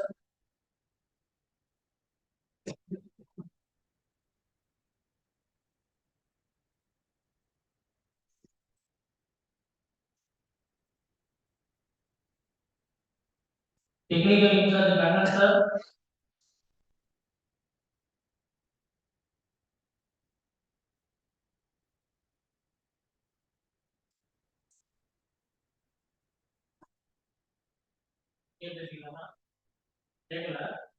Yes, sir. Sir, Assalamu alaikum, sir. Umar, sir. Unmute பண்ணிடலாம் sir அவங்க unmute பண்ணிருக்காங்க sir நான் பேசுறது பேசுறேன் sir அவங்க பேசுறது கேட்காது sir ஆமா சார் அவங்க அன்மியூட் பண்ணிருக்காங்க கீழே வரேன் sir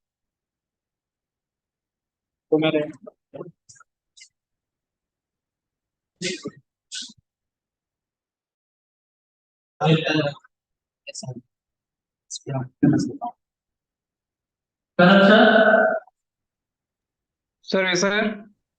Hi, yes, sir. Sir, this is Dr. Sayyid Abdullah. Already Sir, audio clear இருக்குங்க sir.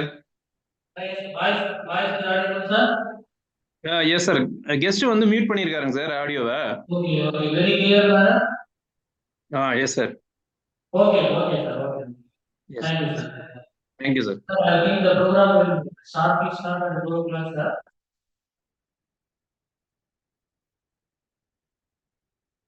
Already resource person joined in online. The participants are also ready, sir.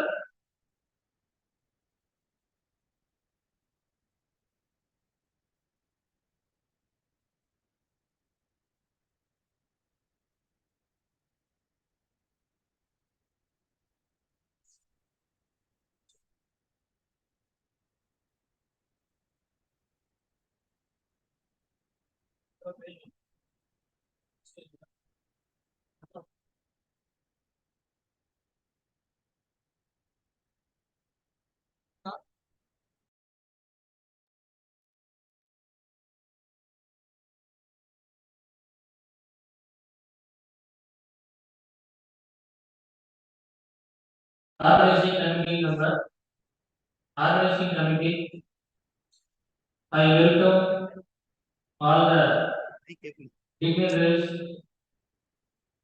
especially the today's resource person for this session, and all dedicated participants. The next technical session will start sharply at 2 o'clock. The resource person already joined through online. So everything is ready. Inshallah, we will start the program sharp at 2 p.m.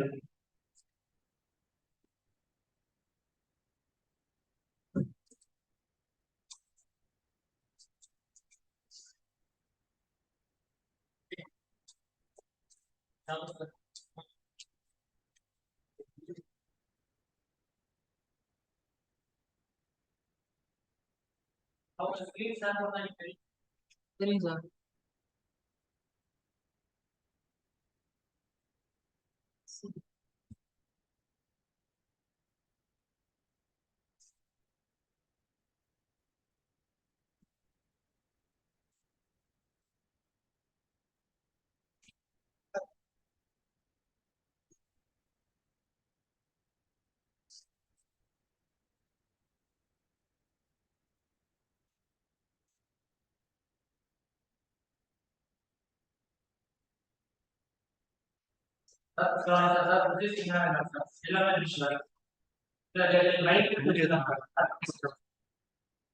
ஒரு students உட்காந்து ஒரு 2 பேர் உட்காந்துருக்காங்க. எல்லா டீமும் இதை ஃபுல்லா ஆயிடுச்சு போகுது. அது இப்ப இருக்குது அப்படியே தர ஒரு ஆள் உட்காந்து 2 பேர் உட்காந்துக்கும். 2 பேர் உட்காந்து சைடு ஷேர் பண்றாரு.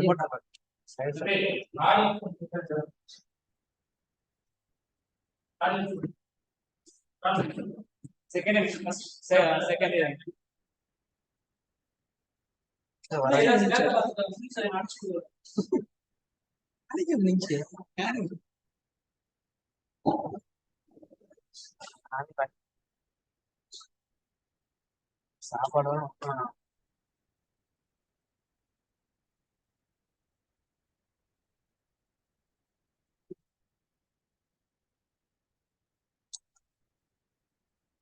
அவங்க பேசுறத முக்கியமா கேட்கணும்.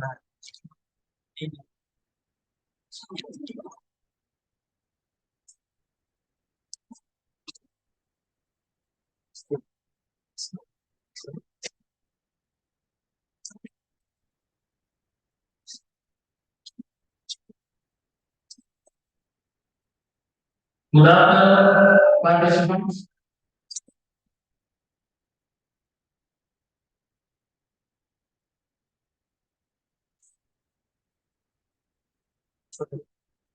Dear ma'am, good afternoon.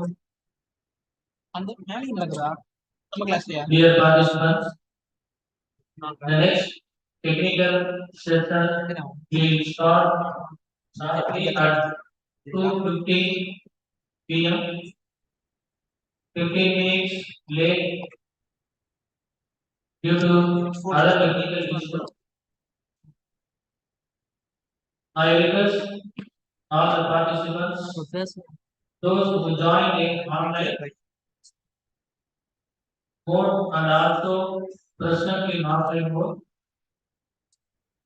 kindly be late and be ready for the next technical session.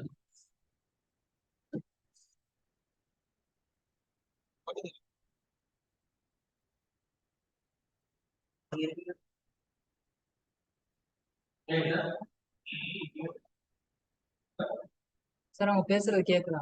Check பண்ணு. Sir, ஆன் பண்ணி சொல்லு. Yes, sir. நான் பேசுறது கேக்குதுங்களா? Sir, கேக்குதுங்க சார்.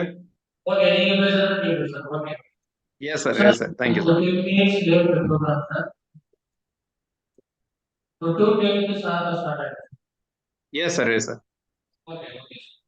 Thank you. பேசணும். கேக்குது. இல்ல சார் அவங்கள பேசணும். இங்க கேட்கல.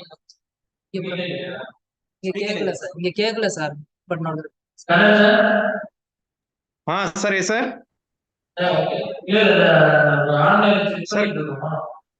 அதாவது ஸ்கிரீன்ல டிஸ்ப்ளே ஆயிருக்கு. மைக்ல அதெல்லாம் கரெக்டா கேக்குதா பார்த்துட்டு இருக்கோம். அதான் பேசுறேன். கேக்குதுங்களா? நான் பேசுறது கேக்குது. நீங்க பேசுறது கொஞ்சம் வால்யூம் கம்மியா இருக்கு.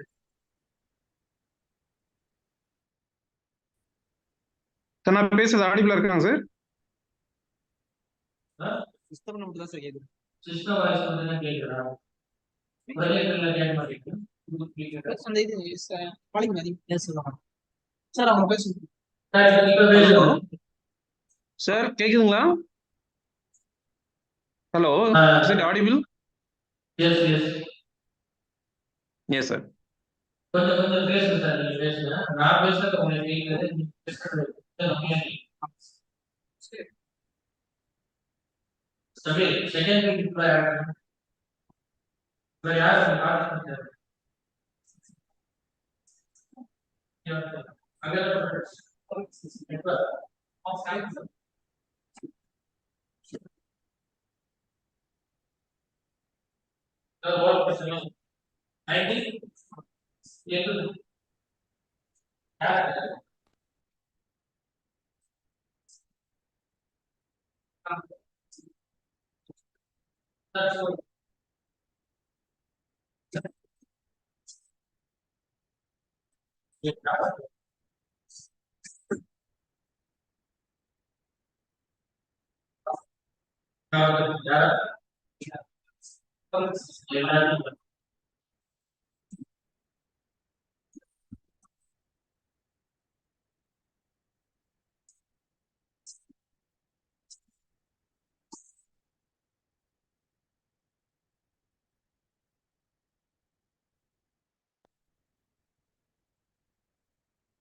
அவங்க பேசுங்க.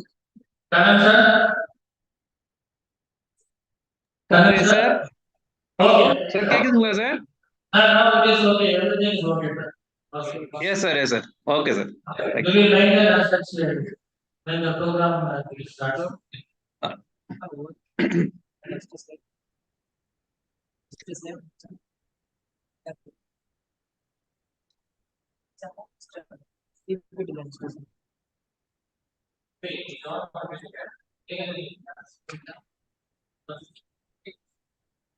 சார் வாய்ஸ் வந்து கொஞ்சம் கம்மியா இருக்கலாமா? சார் கரெக்டா இருக்கும் சார். அவங்க பேசுனாங்க பிபிடி பிரசன்ட் பண்ணா நான் கேட்டுக்கலாம் சார். இல்ல பிபிடி நல்லா பிரசன்ட் பண்ணா ஆன்லைன்ல தான் நம்ம சார் அங்க ரூம்ல கொஞ்சம் எக்கோ அடிக்கிற மாதிரி இருக்குங்க சார். சார் ரூம்ல தான் சார் பேசணும். Okay okay sir. இத கொஞ்சம் வால்யூம் கம்மியா வைக்க சொல்லுங்க. S sir yes sir. அதாவது லேப்டாப் ஸ்கிரீன்ல டிஸ்ப்ளே ஆகுது சார். மைக் வந்து கோடிங் மைக் யூஸ் பண்றோம். லேப்டாப் மைக் இல்லாம. அதான் எக்கோ அடிக்குதுங்க சார். இப்ப சார் இப்ப கொஞ்சம் வால்யூம் குறைஞ்சிருக்கு.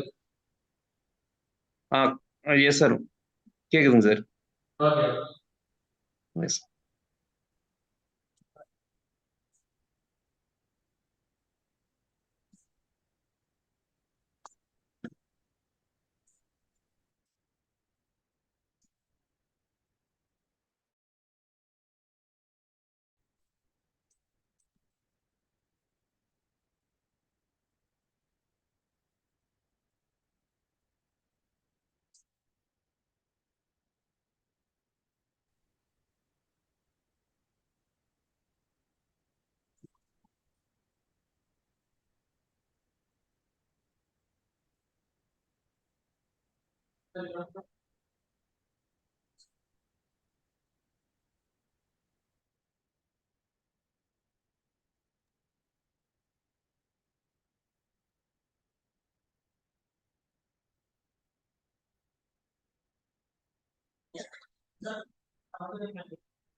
யாரா?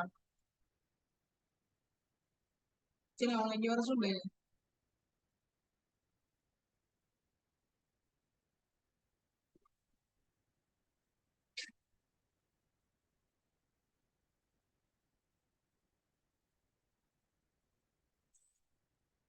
யாருமே இல்லடா சொல்லு. சொன்னவங்களுக்கு தான் தலையில கொடுக்கும்.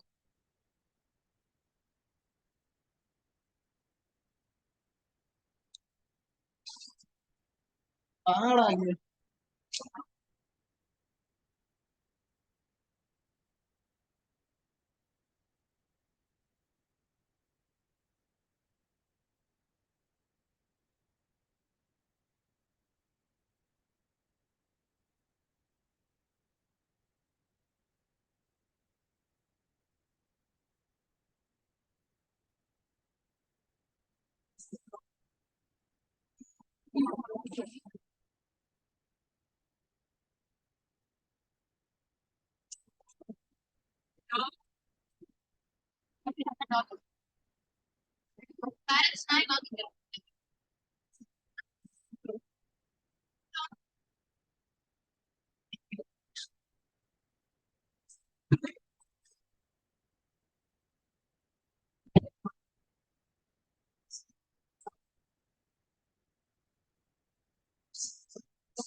நீங்க சாப்பிட போறீங்களா?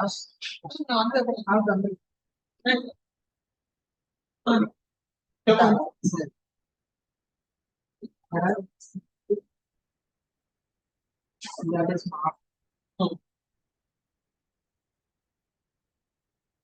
சாப்பிட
Assalamu alaikum.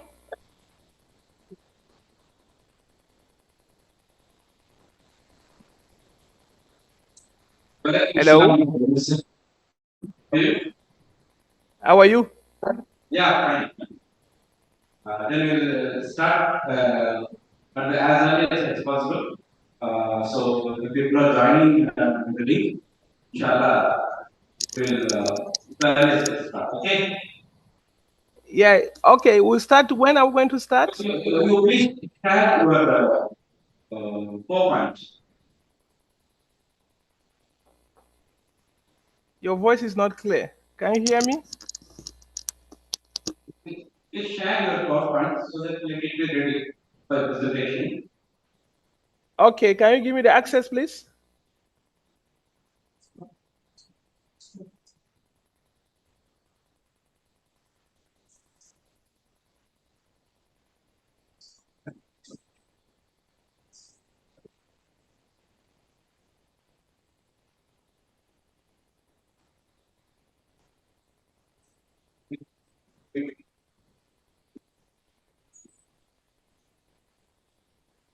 We'll start.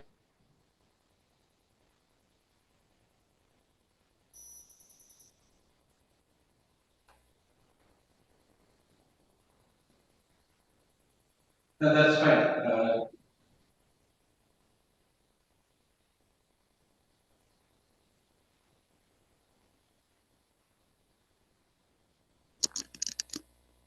Can you see my presentation? Yeah. Yes, sir. Yes. We make it slideshow.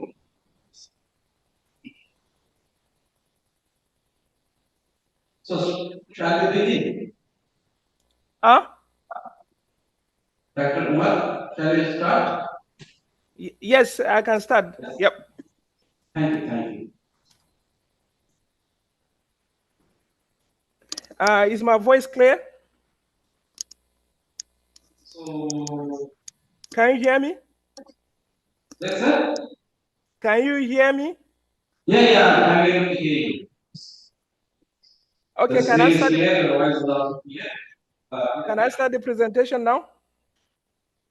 Yes? Okay. First and foremost, I would like So, to. let me start with the prayer.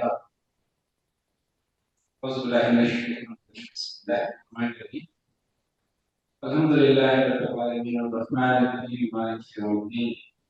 إياك نعبد وإياك نستعين اهدنا الصراط المستقيم صراط الذين أنعمت عليهم غير المغضوب عليهم ولا الضالين. So, I'm very happy that in our midst we have an excellent researcher and PAR, Associate Professor of Chemical Engineering at Dubai Industrial College, Dubai Industrial City, Saudi Arabia, Dr. Yunus Umar. as the resource person for this session of this international conference, 8th International Conference on Environmental and Chemical and Environmental Research, organized by the Aligarh of South India, Jamal Mohamed College, Tamil Nadu, India, consecutively for the 8th international and so many other national conferences also they have conducted. For the information of Dr. Yunusa, this college is pursuing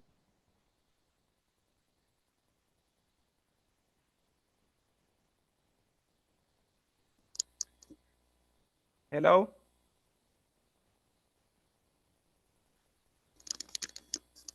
Hello?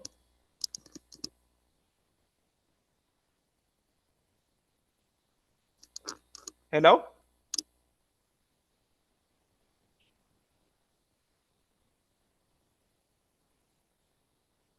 Can you hear me?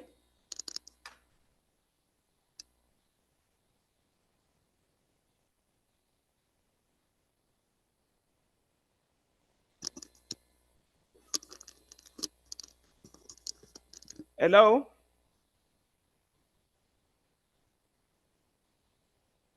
Can you hear me, please? Sir, you are very much audible, sir. Yeah, okay. Okay, can I start Yeah, now? sir, 1 minute, sir. I think there is some technical issues in there. Okay, okay. Yeah.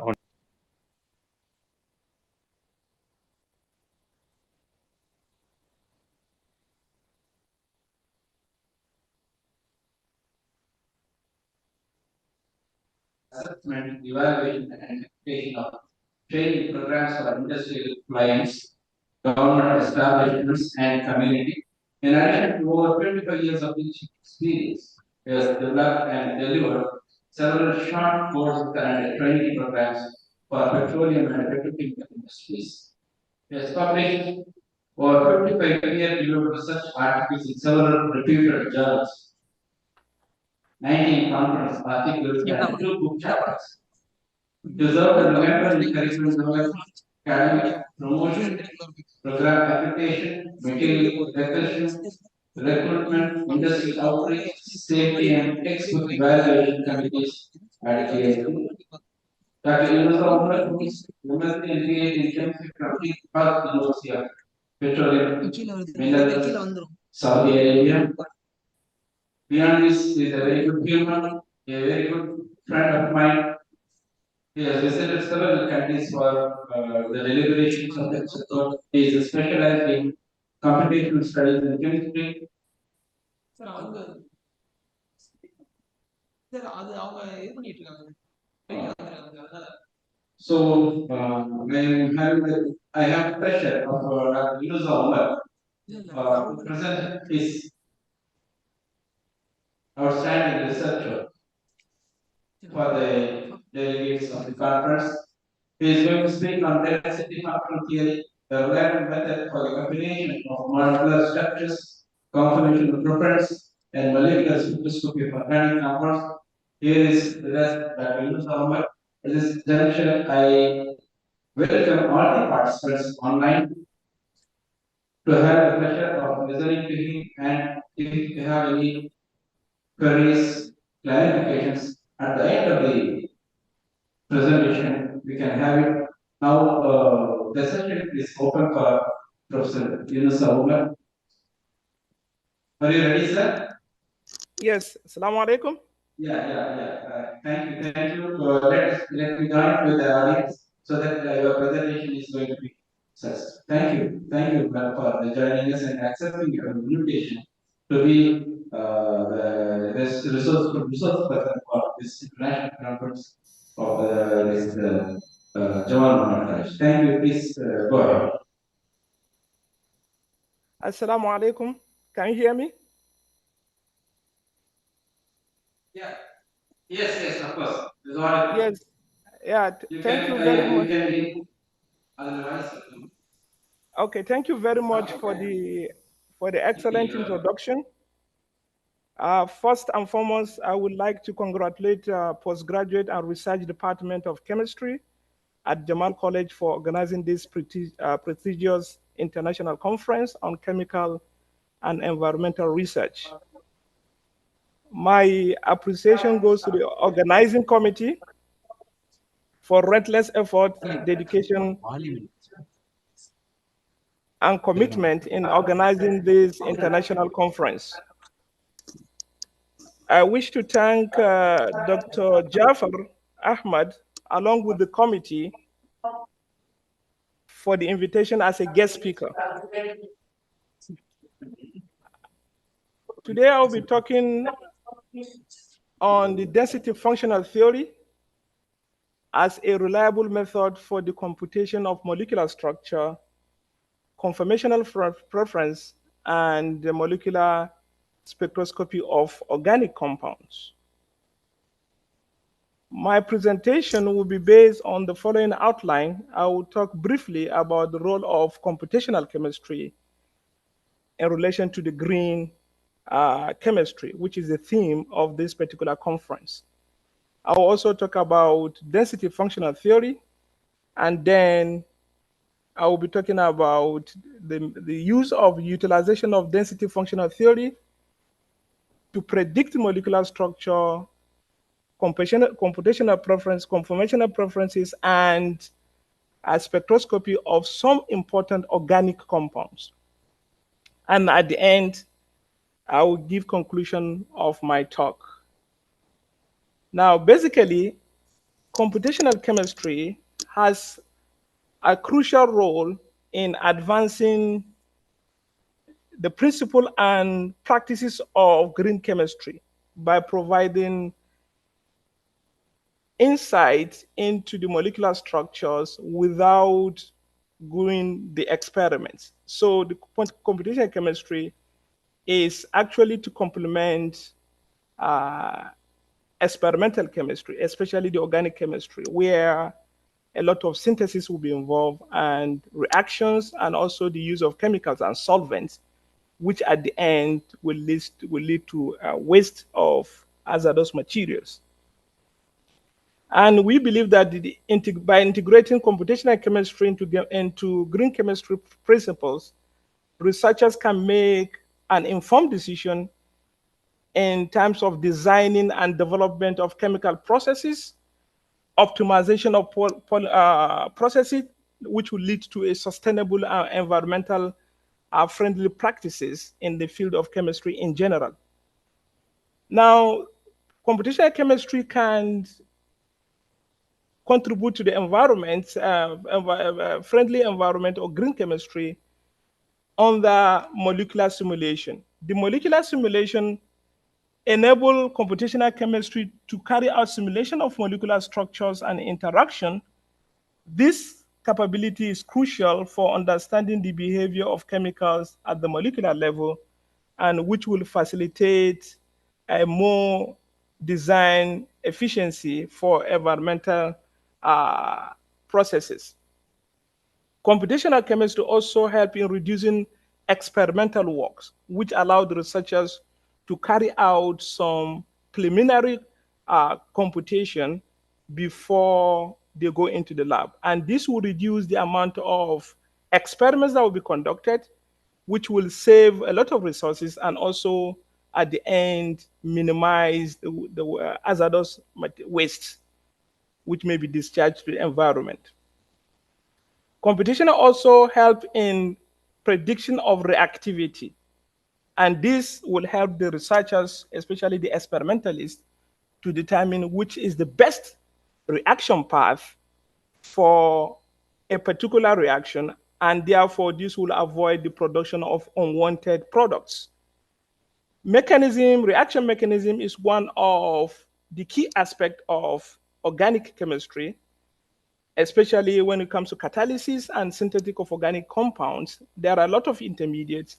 This intermediate mechanism can be well understood when you employ computational chemistry. And therefore, this will allow for a detailed understanding of reaction mechanism at the molecular level, which will guide the experimentalist in preparing a product by avoiding hazardous intermediates or byproducts. In addition, computational chemistry also help in solvent selection, and this will also help in reducing the amount of solvents that will be consumed for chemical reactions. And then it's also help in the optimization of reaction condition, which includes temperature, pressure, and solvent, choice of solvent. And these are energy efficient capabilities or contribution from computational chemistry. And this will definitely reduce the environmental footprint of chemical reactions. And when it comes to drug design, computational chemistry also play a vital role in doing some preliminary computation between the drugs and the biological targets, which will optimize efficiency while minimizing toxicity and contributing the principle of green and sustainable drug development. So looking at computational chemistry, inherently, it is not directly contributing to the green chemistry, but that indirectly, it has contributed a lot when we talk about the green chemistry.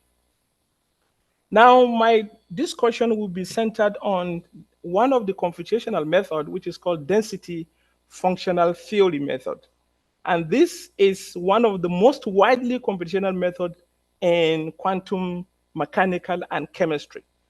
And this is based on the principle of electron density rather than the wave function, making it the DFT method more efficient for a system where you have large number of electrons. But in addition to that, DFT often is used with a basis set, which would represent the electronic wave functions. And the choice of the basis set depends on the molecular system, and also it will affect significantly the accuracy of your results.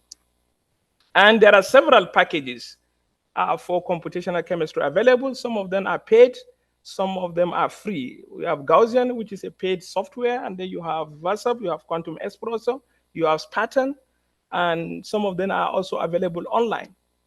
But in general, most of these softwares have inbuilt computational programs which you can use to study different aspects of a molecule. While DFT is widely used and it is also gives an accurate and reliable result, it also has some limitations. And some of these limitations include interaction, such as van der Waals forces. This cannot be accounted for. And sometimes the vibrational wave number, which is required for the infrared prediction, is often overestimated. But at the end, the researchers are working very hard to improve or to address some of this limitation. And that is why some new DFT methods have been developed, and then new basis sets are also being developed to account for some of the limitations of DFT. Now, as far as DFT is concerned, it can be applied to a broad range of scientific problems, including molecular properties, reaction mechanism, material properties, electronic structure, for variety of molecules, from simple one to a complex material. Whether it has multiple functional groups, when it comes to structural elucidation, which sometimes become very complex, especially of organic compounds. Sometimes you have to use two-dimensional NMR to make a reliable structural elucidation. With computational chemistry, you'll be able to make a specific assignment without use of chemicals, especially for those that don't have access to equipments. Now, the understanding and utilization of DFT method require combination of theoretical knowledge. You should have theoretical knowledge of, if you are dealing with organic chemistry, you need to have theoretical knowledge of the molecules of organic chemistry molecules. Or if you are dealing with catalysis, you need to have understanding on the coordination chemistry, and you also need little or expertise in terms of numerical, and you need to have experience on how to use the softwares for such calculations. Uh, in general, our studies so far has shown that DFT method have given accurate and reliable description of molecular geometry, vibrational frequencies, which is related to IR or Raman, and then you have electronic properties of organic compounds, UV, also NMR. So far, this DFT method has been giving us a reliable result when it comes to simple and complex organic compounds.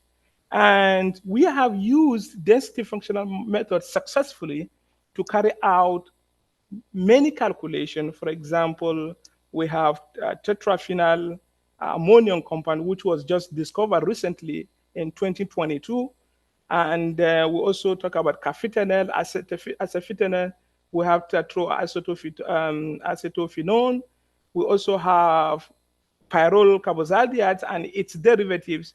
We also work on the tramadol, which has different current centers, especially you have XS and SR current centers. This configuration can easily be resolved using computational chemistry. We also work on favipiravir, which comes to limelight during COVID-19. It is one of the structure or the compound that was investigated for possible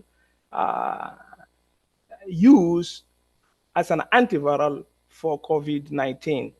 And then we also have tetracyanocyanidine methane and its derivatives, which has a lot of application when it comes to development of ELD material. And then we'll talk about diphenyl carbazide and diphenyl carbazone. These are as well-known analytical reagents, but their structures remain subject of discussion between the scientists. This can also be resolved usually using a computational method. We have acetanilide and several hemoglobin ebonite. And these are just few examples of important organic compounds that were their properties were successfully predicted and confirmed also by experiment using a density functional method. Now, I'll try to give example on the utilization of computational chemistry to study different properties of some important molecules. And one of them is tetraphenyl ammonium ion and its analogs. For example, we have the central atom is can be replaced with boron, aluminum, gallium, carbon, and silicon. And then we study what is going to be the effect of changing the central atoms on the properties of these great important compounds. So when you look at tetraphenyl compounds, usually these are compounds that have central atom, which we represent as S here, and then you have 4 final groups flagged by this particular, around the central atom. Now, when you look at this molecule, we can change B with boron, aluminum, gallium. This represents group 13, and then you have group 14, carbon, silicon, and germanium, and then we have nitrogen, potassium, and arsenic. These are group 15. Now, the first one was discovered in 1885. That is this selenium when you have Si there. Now, and then subsequently, other ones were discovered. These are the synthetic here. In the case of the nitrogen analog, which is This is tetraphenyl ammonium ion. This was only discovered recently, 2022. Now, this class of compounds are very important, and that is why scientists continue to synthesize these compounds from the time immemorial. Now, this class of rigid and sterically indent and highly stable organic compounds are very rigid, sterically stable compounds, and they have potential to be used as in surfactant development, electrolyte support, phase transfer catalyst, ion exchange membrane, and also non-linear optical applications. Now, in some cases, they are used as a building blocks, that is the monomers, to produce rigid polymers, also rigid dendrimers. They are also used in fuel cells. They are used in organic LEDs, organic light emitting diodes, and they have several applications. Now, basically, when you look at it, the boron, aluminum, carbon, silicon, potassium, and arsenic analogs were reported more than 30 decades ago. But nitrogen analog has been very difficult to synthesize using a traditional method. So it was declared as a phantom ion, that is, it is neither synthesized nor discovered until last year, which is 2022. NO2 was synthesized, the nitrogen analog was synthesized using a novel approach. And this was reported in Nature, one of the top journals. Now, but it is interesting to note that the computational, the properties of this was predicted, the molecule was predicted using computational method, and it was reported in 2015, which means that 7 years later, the experimental, the actual molecule was synthesized 7 years after the prediction or the report on the calculation of the molecular structure and other properties of this compound. Now we decided to carry out a comparative studies where we have group 3, group 13, represented by boron, aluminum, and gallium, and then we have group 14, and then the last one is group 15. And here we include gallium, and then germanium in group 14. So we carry out these comparative studies so that it will aid in predicting the behavior of this compound with the same group, and this will facilitate the design and synthesis of new organic compounds with desired properties. So we carry out a detailed study, and this was just published recently in 2023, just last week. Now, we carry out what we call the geometry optimization of the molecule. That is, we calculated the minimum energy structure, and these are the representation. They have a similar, they are all tetrahedrals that are surrounded by phenyl rings. Now, this structure, when we do the calculation, we discover that the one with nitrogen, which is the nitrogen analog, is the most strictly indent, and therefore this reflects the difficulty of its synthesis. Now, since the synthesis is done through nucleophilic attack of the triphenyl system, since it is strictly indent, that traditional method may not work for the synthesis of the nitrogen analog, and therefore it is declared as phantom ion, which was neither discovered nor synthesized. The phenyl rings, all the phenyl rings have the same geometry, that is, it is a flat geometry, and our results are in complete agreement with the structure and electron diffraction data and crystallographic data that was reported last year, which is 2022. So basically, this is the integration or the integration of computational chemistry to assist the experimentalists in designing or motivating them to synthesize new compounds if they have the knowledge of theoretical knowledge or computational data that is carried out using DFT method. So we carry out the energy, we look at the energy trends of this. We have group 13. The energy trend is almost the same, group 13, group 14, group 15. And along the group, the energy difference is huge. You can see that it drops drastically, but when it comes to the period, the difference is not that much.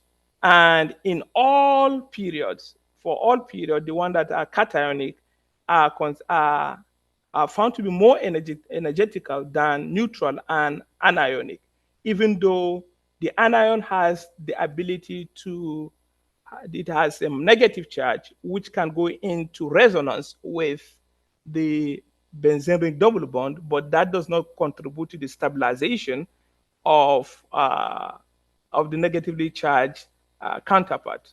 And also the lack of resonance also did not affect the stability of the neutral and the cation. So basically, what play here is resonance has no effect on the stability of these particular compounds. So what we do, we look at the electronic properties, frontier molecular orbitals for the three groups, and then we have the LUMO and then the HUMO, lowest unoccupied molecular orbital and highest occupied molecular orbital for the two systems. And they have generally all the LUMO and the HUMO, they are spread over the molecules. They have almost similar HUMO and LUMO energy. And therefore that also reflect on their what do you call it UV absorption properties, which is simulated using density functional theory. Now we took advantage of HUMO-LUMO energy to calculate the electron affinity, the electronegativity, and chemical hardness and chemical potential of these particular molecules. And we discovered that the one with GE, germanium counterpart or analog, was the most chemically stable with the LUMO energy gap of 6.3, while with B minus has the least stability, uh, which has 4.34 energy value. So basically, when we look at the UV of the groups, for example, we have group 13 here, group 14, group 15, 16. The UV usually did not both substitution, that is replacement of the central atom with other atoms, lead to either red shift, that is either barochromic shift or blue shift in the UV spectrum of the molecules. But at the end, the UV, the lambda max of the molecules are within the same or similar range. We also did the vibrational IRR of the molecules using the optimized structure obtained from DFT calculation. And the nature of atom does not significantly affect the CH vibrational modes, because the molecules are dominated mainly by what we call CH vibrational modes from the benzene rings, and also you have carbon-carbon these modes. And we discovered that they all have similar vibrational IR pattern, which is not affected by changing or substituting the central atom. Now, this is about vibration, about the tetraphenyl ammonium compound and its derivatives. So basically, all the results were compared with the experimental, and it gives a reliable an agreement with the experimental values. So basically, for now, we could have the GE of derivative, the GE analog of this compound has not been synthesized, and also the GA analog has not been synthesized. So this computational data will help in motivating the experimentalists to look into the synthesis of more of these compounds, so that they can be used for different applications. Now, another interesting compound is benzyl. Benzyl is represented, is an alpha diphenyl dicarbonyl compound. It has two carbonyl group, adjacent to each other, and then you have the phenyl. Now, these are very important photoinitiator in polymer chemistry. They are the initiator for polymerization in polymer chemistry, and they are very good when it comes to coordination chemistry, especially they are used as building blocks for the synthesis of diketamine ligands. They are also used in pharmaceuticals because they have potent inhibitor in carboxylase stresses and also in enzymes. And as I said before, there are alpha dicarbonyl compound.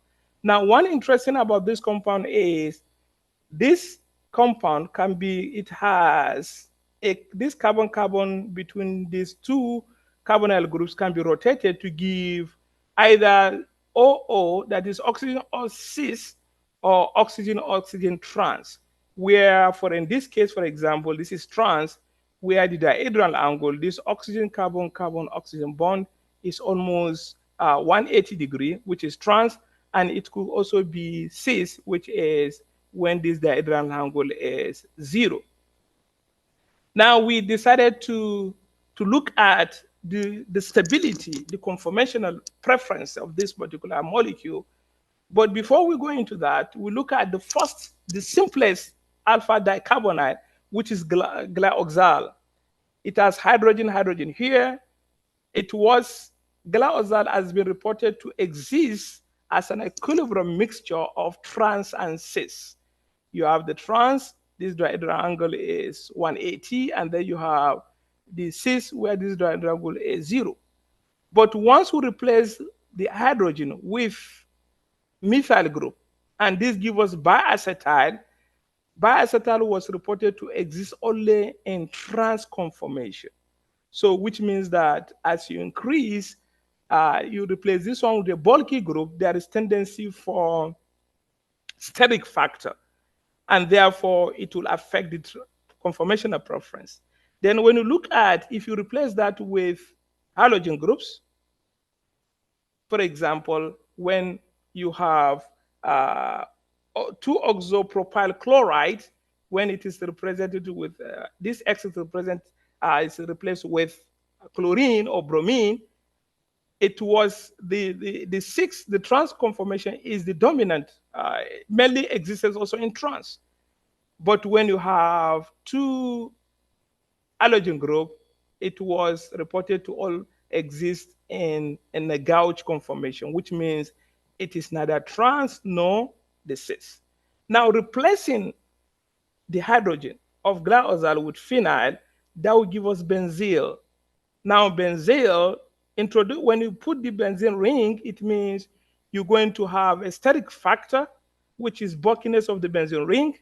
And then you also have electronic factor, which because these carbonyl groups are in conjugation with the conjugation with the double bond of the benzene ring. So you have what you call electronic factor, and at the same time you have a steric factor. And these two important factors would determine the conformational preferences of this molecule. So we decided to carry out DFT was used to determine the ground state molecular structure of benzyl, and then the minimum energy structures was used to predict, to calculate other properties. And now this other main finding shows that the most stable conformation is the one that is trans, which means that the oxygen-oxygen bonds are almost 180 degrees apart. But it is not 100%, it's gauge form because the dihedral angle was calculated to be 116.9, which is very close to the experimental value of 117. And we discovered that absence of imaginary frequency, which means that when we do the calculation, there was no imaginary frequency, and that gives us the confirmation that it is the minimum energy structure.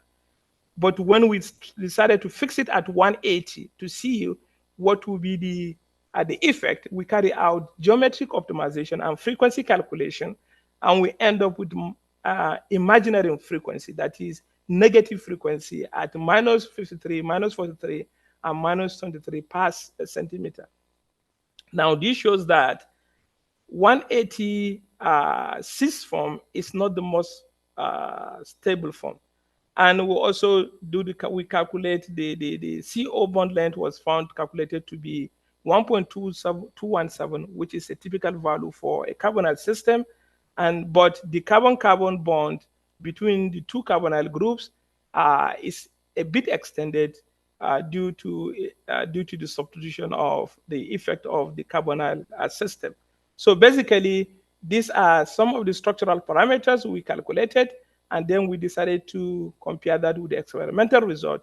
And we have two experimental results here. We have electron diffraction and X-ray crystal, and each one of them gave an excellent agreement with the computational result, gave an excellent agreement with two of them. The RMS value for was calculated to be 0.0, that the root mean, the standard deviation was calculated to be 0.09, and then for electron diffraction, and then for X-ray was calculated as 0.014, and we also have correlation R square give us 0.994 when we compare that with the electron diffraction result, and also the XRD also give us correlation. So basically, this is a confirmation that our computational method is indeed a reliable method to determine the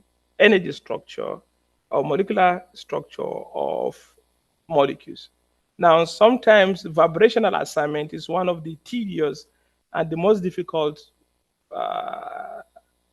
aspect when it comes to assignment for experimentalists. So we can use VEDA4.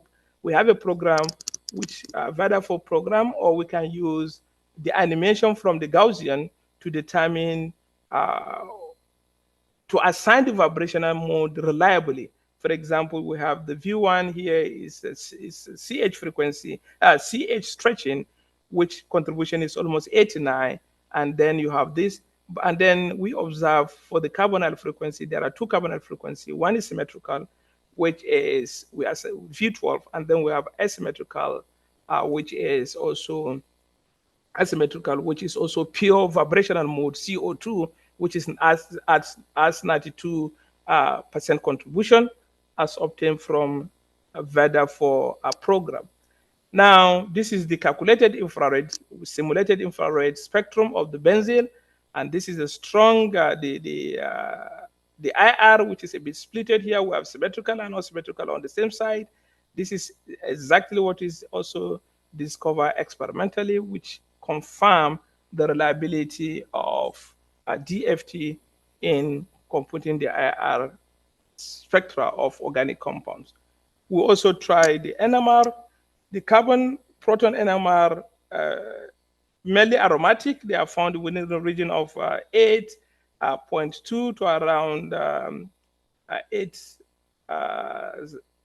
point within the range of aromatic region. And also our calculations also show the same thing with the RMS value, that is root mean square deviation of 0.43, confirming the agreement, the reliability of the result from computational chemistry. This is carbon 13, aromatic again, aromatic, they are all within the region of aromatic. This is experimental, and this is, of course, the calculated one. The CO functional, the carbonyl carbon has appeared downfield, and this is also in agreement with what is observed experimentally. So basically, we have the IR, the NMR, the carbon 13, and the proton MR are in conformity with our calculated values. Sometimes we have to have information about possible interaction site on the molecules. We decided to also have molecular electrostatic potential surface, which give us idea about the possible interaction sites of the molecule, and therefore it comes with different, it's color coded, which gives variation of charge density. You have the red, is the electron-rich region, which is negatively charged, and this is prone to electrophilic attack. And then you have electron deficient, and then you have slightly rich region, which is represented as yellow, and then you have the red, the green, which is zero electrostatic potential. Then for this molecule, as expected, this is the electron density center is around the oxygen of the carbonyl group, and the what do you call the yellow side falls on the phenyl ring, and this is in agreement with the atomic charges that was calculated using density functional theory. And you can see that these are also in agreement with uh, the electrostatic potential calculation. Now we've talked about benzyl. Now we want to look at another feature which can be used, which DFT can be used to resolve. Now we look at favipiravir. This is a compound that comes into limelight recently, in 2019, due to COVID. So we look at favipiravir, which has in the database, it is T705. It has, you have pyrazine ring, and then you have amide group with hydroxyl group, and on this side you have X. X is fluorine in case of favipiravir, and then this X can be replaced with chlorine, it can be replaced with bromine, the other halogens, and then hydrogen, and then cyano group, and also the last one is methyl group. Now, favipiravir is a broad-spectrum antiviral drug that has shown activity against many viruses, including influenza viruses, H5N1, Western Nile viruses, Norwalk viruses, and Ebola viruses.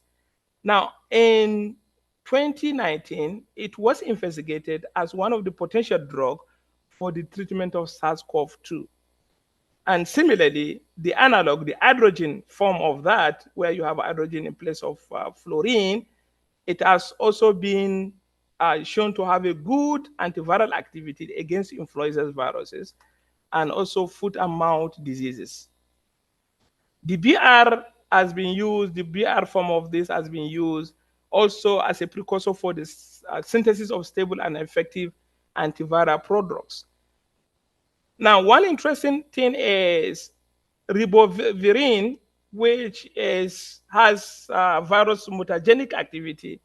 That activity was attributed to the rotation of the carboxamide functional group, this functional group. So therefore, we felt that it is going to be interesting to see the conformational preference of these molecules by rotating this group.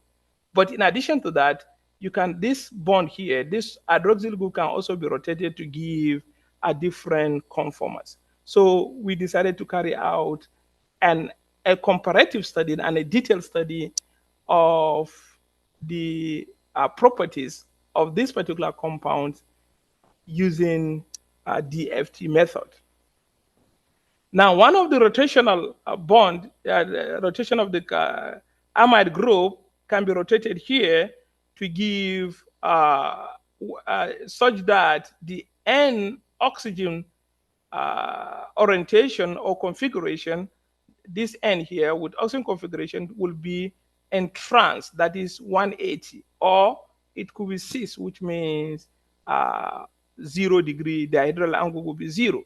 And this is resemblance of guanine, and this is resemblance of adenine, which are also antiviral, broad antiviral molecules.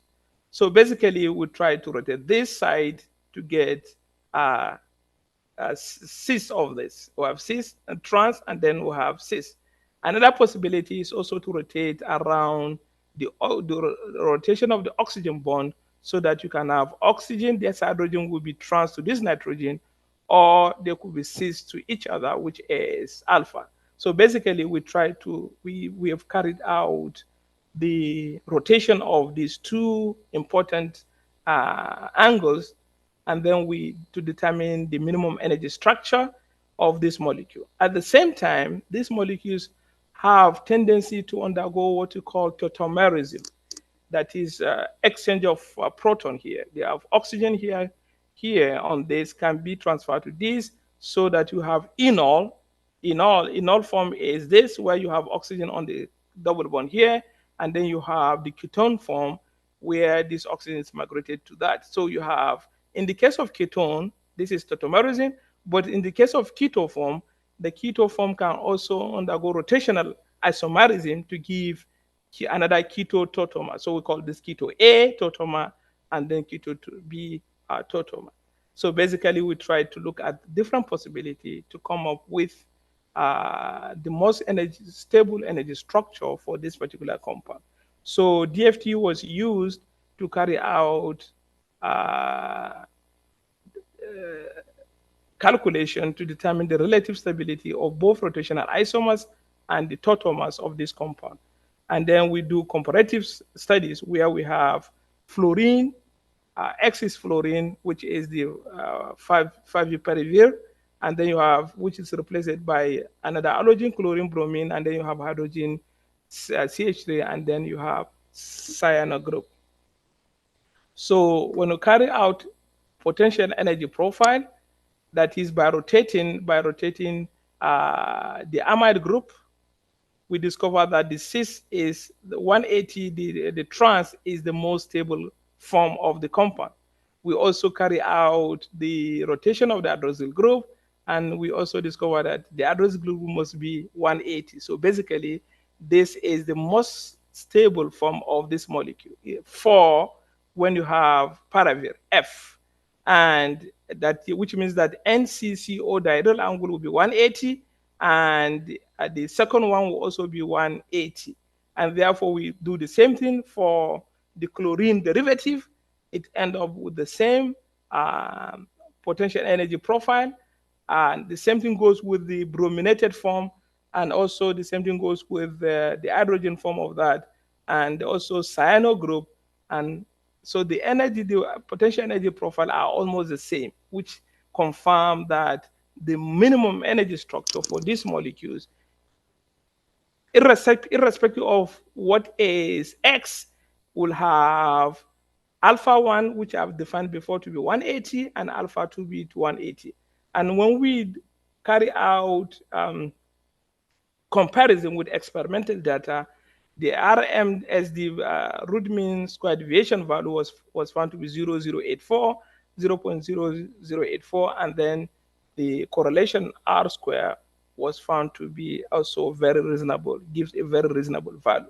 So this tells that with the minimum energy structure is this. After we published this in minimum energy structure, a lot of papers were published to study other effects, interaction with other molecules using this minimal energy structure. Of course, this is very obvious because when you look at this here, the trans will be locked with what? Hydrogen bonding, and that is what that's what makes it more stable than the cis. So basically, that is about the rotational isomers. Now we look at the tautomerism, where we have enol form, which is the main form of paravir, and then we try to see if hydrogen is being transferred to this to create a 2-carbonyl group, and then it gives us, that will undergo isomerism to give another rotational isomers. Now, the most stable tautomer we also found is the first one, where you have this the carboxyl group is cis, which is 180, and also the rotation of OH group is also 180. They are, because this particular the carbonyl oxygen from carbonyl group form is hydrogen bonded to hydroxyl hydrogen that is on that is ortho to the first nitrogen atom. So basically, we discovered that the enol form are energetically favored for all the molecules, all the analogs we tried. And the aromatic character of benzene ring in enol, which is absent in ketone form. So when you look at this is aromatic. This aromatism contributes to stabilization. But once you go into a ketone form, aromatic stabilization is lost, and therefore this reduces the energy. And the ketone form also has what do you call it? The two carbonyl groups, and these two carbonyl groups have repulsion effects, which at the end affect the stability. So basically, the most stable tautomer is the one having the alpha 180 and also the alpha 1 and alpha 2 at 180 degree. But still, what we did was to also look at the rotation of keto A and keto B. We rotate from cis when end from the trans N oxygen bond to when you have N or and the diagonal angle is 0. So we decided to do the rotation for all, and we discovered that when you have the 0, that is this form keto B was found to be the most stable conformer. And all these calculations for all the molecules, keto 705, the chlorine analog, bromine analog, methyl, and also the hydrogen analog. And for all, they have the same pattern, the same behavior, and these calculations were carried out in gas phase. So now, since most of these biological processes are not in gas phase, we decided to look at the effect of solvent on the conformational stability of these isomers. So we chose different. So we use water medium, and to determine what will happen to the stability or the conformational preference of this molecule in water medium. So we carry out geometry optimization shows that when you look at the enol form, which is the most stable form, is 100% for all the compounds.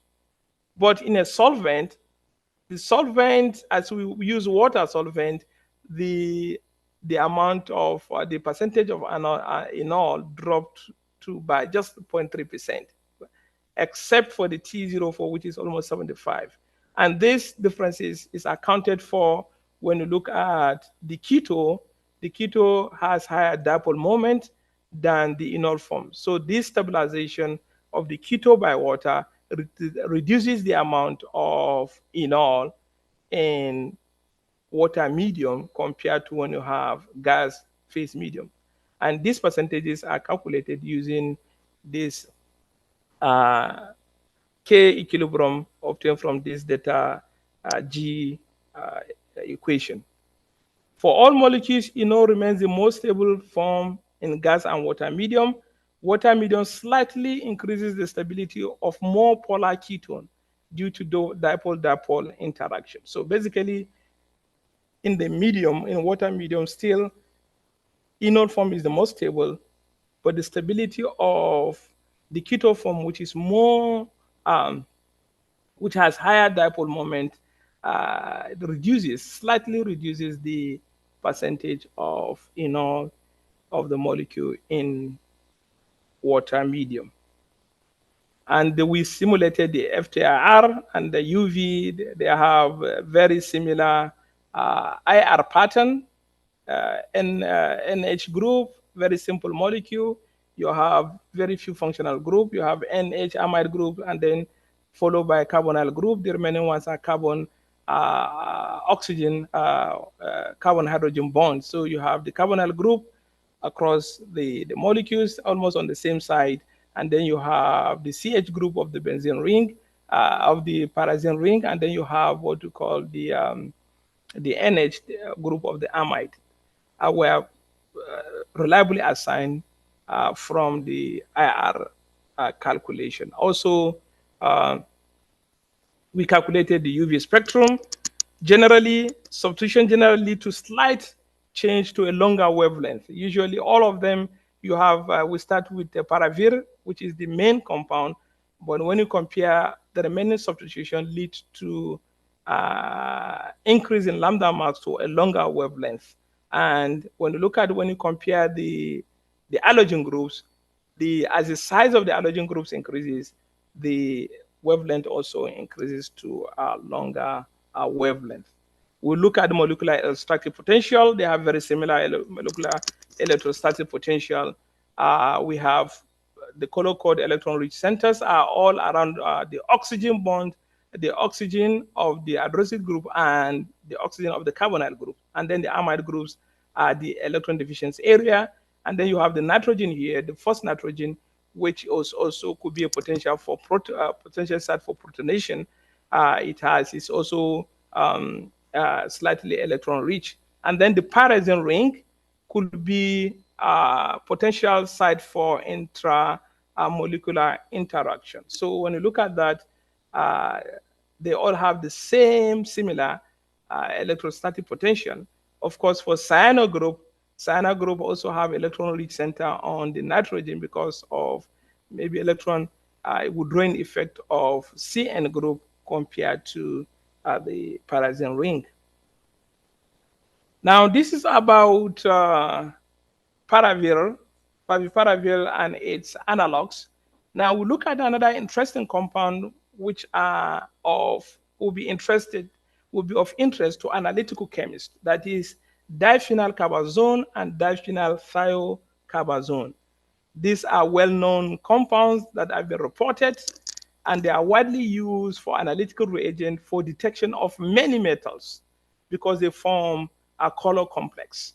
Now you have, they have the same structure here for diphenyl carbazone, which is DPC. You have oxygen here. Once this oxygen is replaced, with sulfur, we have diphenyl thiocarbazone. So these molecules are being widely used for for the detection of heavy metals. In addition, DPTC is used for pharmaceutical preparation, forensic samples, and biological materials. Even though these molecules have been used for several decades, their exact structure has been a subject of discussion by researchers.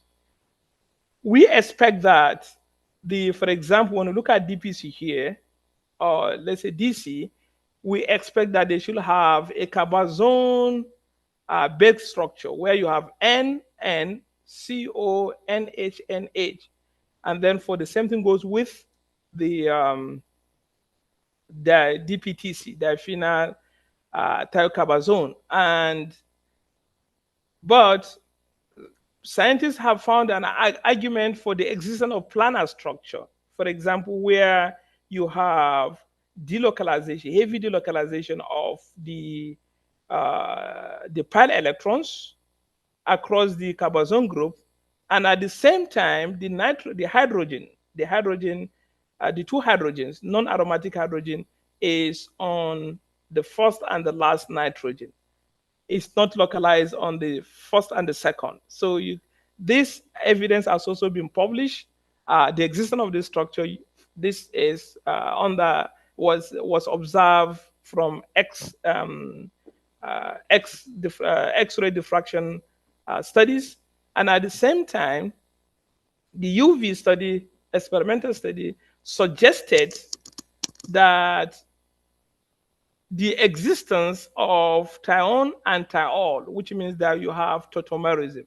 So basically, you have thione where you have X or SH in the group instead of having the thione group, which is like a ketone group, is you have keto-enol tautomerism. So this enol forms was also discovered, was also reported from the UV spectrum, which shows two distinct absorption peaks, one for thione and the other one for thiol. So basically, the structures of these molecules continue to generate a lot of arguments. So we decided to look at these molecules. So when you look at this molecule, these are the possible structures. You have the ketone form of DPC, where you have oxygen here, and there are hydrogen on the first and the second nitrogen here. And then or this is the ketone form, and then this can tautomerize to give the enol form. Similarly, you have for DPTC, which is sulfur analog. But at the same time, this structure was also reported where you have delocalization, extensive delocalization of the pi electrons. So basically, we have three structures. We have ketone. Ketone can be in this form or can be in form of delocalization, and at the same time, you have enol form. So what we did was to carry out computational studies to determine which of these structure is the most stable structure, and therefore the first thing we did was to carry out rotation at this particular bond where you have on the carbon zone where we call alpha, and then we discover that the orientation at this point should be 150, irrespective of the computational method here. We use density here, and we also use MP2 ab initio calculation, and all shows that the minimum energy structure is when this angle is 150 for DPC. Then we repeat the same thing for the DPTC, and then we discover that you have a minimum angle is around 210, even though you have a little stability at around 150, but the least one is at 110. So we decided to carry out computational studies, geometry optimization using the minimum energy structural parameter, and we discovered that for for DPC, the minimum energy structure is is the enol form, which is when we calculate the relative energy 0.0, and then the next one is 0.7, which is the one that has extensive delocalization of electrons, pi electrons, and then the keto form is the least stable. But in the case of DPTC, the the symmetrical one, this symmetrical one is the most stable conformer, as also reported by XR as are the data. So basically, the least conformation here is enol for DPC, and then is for the DPTC is the symmetrical ketone form, which is already reported as the most stable as the observed structure from XRD analysis. And therefore, we compare the structural parameter to the experimental data from XRD, and then we have the root mean deviation shows for RMS for DPC is around 0.24, and keto form is this, and the enol form is 0.69, and these are the values. So which confirms that for the trial form, the symmetrical form is 0.13, which is as a complete agreement with the experimental result. So basically, the structural parameters were compared, and with that, and the one that is as high agreement is the tyon, as we observe from the calculation. Now, we decided to also carry out this solvent effect on the conformation. We have the gas phase, we have heptane, chloroform tetrahydrofuran, dichloromethane, acetone ethanol, acetonatrimethanol, and DMSO to check what will be the effect of solvent polarity on these molecules. So we discovered that for DPC, the gas phase is the most stable one, is the one that is enol. But when you do the calculation on the heptane low polarity solvent until the high polarity solvent, 2B, which is this form, is the most stable form. And this form has not been reported in any of the calculations. So this will prompt the scientists to look at the possibility of this particular structure. And we did also keto enol tautomerism in a different solvent, 9 solvents, and we also have the enol form is the dominant 8957, and then the amount the enol form decreases as the solvent polarity increases. So which means that the solvent also affect the conformational preferences, and the same thing goes with DPTC, which also have a drop in the solvent, what do you call the percentage of enol, as you increase the polarity of the solvent. So we did the same thing. This is for DPTC, the sulfur analog. The enol form is the most stable conformer even in the gas phase, and also the stability was maintained in all the solvent, which means that for this one, as reported by one of the crystallographic data, this is the most stable form even in a different solvent. And also the percentage also is affected by the solvent polarity, but not drastically because it remains the most dominant because the energy difference between that and the other ones is very high. So the expectation is you don't expect uh, this you don't expect the solvent to affect the percentage of enol the other component in the solvent. So here we have for the and then for the thiol, the most stable the what do you call the enol form, the thiol form which is the least stable is 1.13, and then the amount continue to decrease, which means that the thion form, which is the ketone form of the sulfur, is the most stable conformer for thion.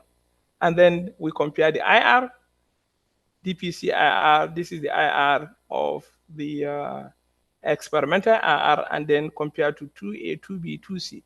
Now, when you look at this experimental value has no carbonyl peak, which confirms that the absence of the ketonic group, and the preference is the enol form where you have this. So basically, the enol form is the most conform, is the most reliable, is the minimum energy structure compared to the other structures. The same thing goes with the DPTC. The infrared spectrum pattern are almost similar, of course, but the most common one you have the thiol here. Is having a strange peak at around 2,500, which you cannot find in most of the molecules. So that tells you that the one that is closest to the experimental result is the DPTC 2E, which is the symmetrical molecule. And then we carry out the NMR, and the NMR also shows that you have DPC and then DPTCE. We compare the NMR result, the experimental. The RS value of enol is 0.0, which tells you the closeness to the experimental value. And then for thion, the symmetrical one is also 0.03, which is also the most close to the structure. And this structure is the one that is confirmed by X-ray diffraction. Now, the last molecule I'm going to look at is these paparidine-based analgesic drugs, that's carfentanil and acetylphentanil. Now, these are very important analgesic drugs.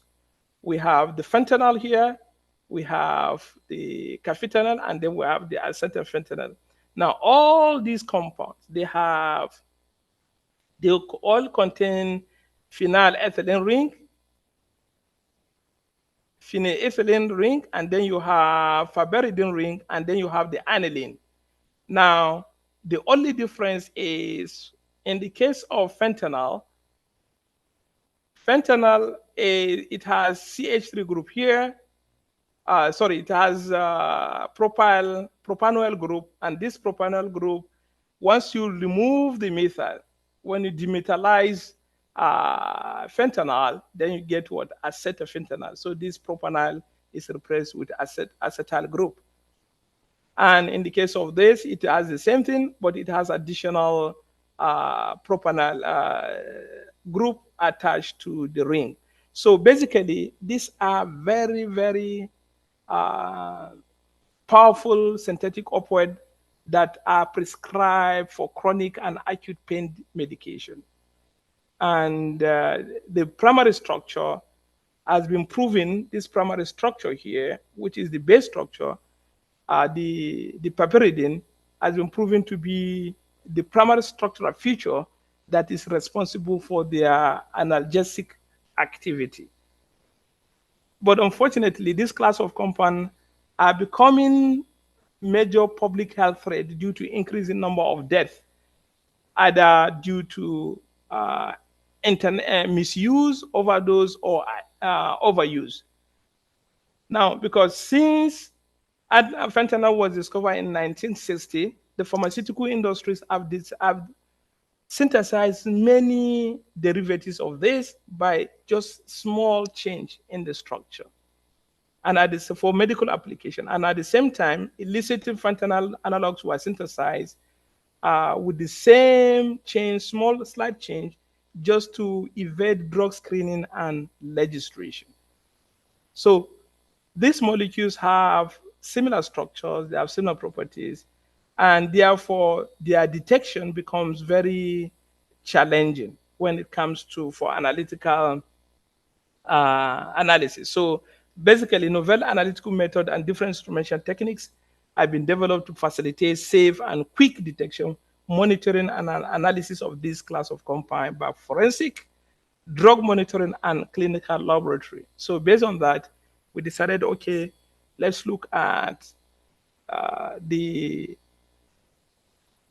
let's use DFT to study these molecules, and then the data could be used by experimentalists to develop analytical method, accurate and reliable analytical method for the detection of this particular compound.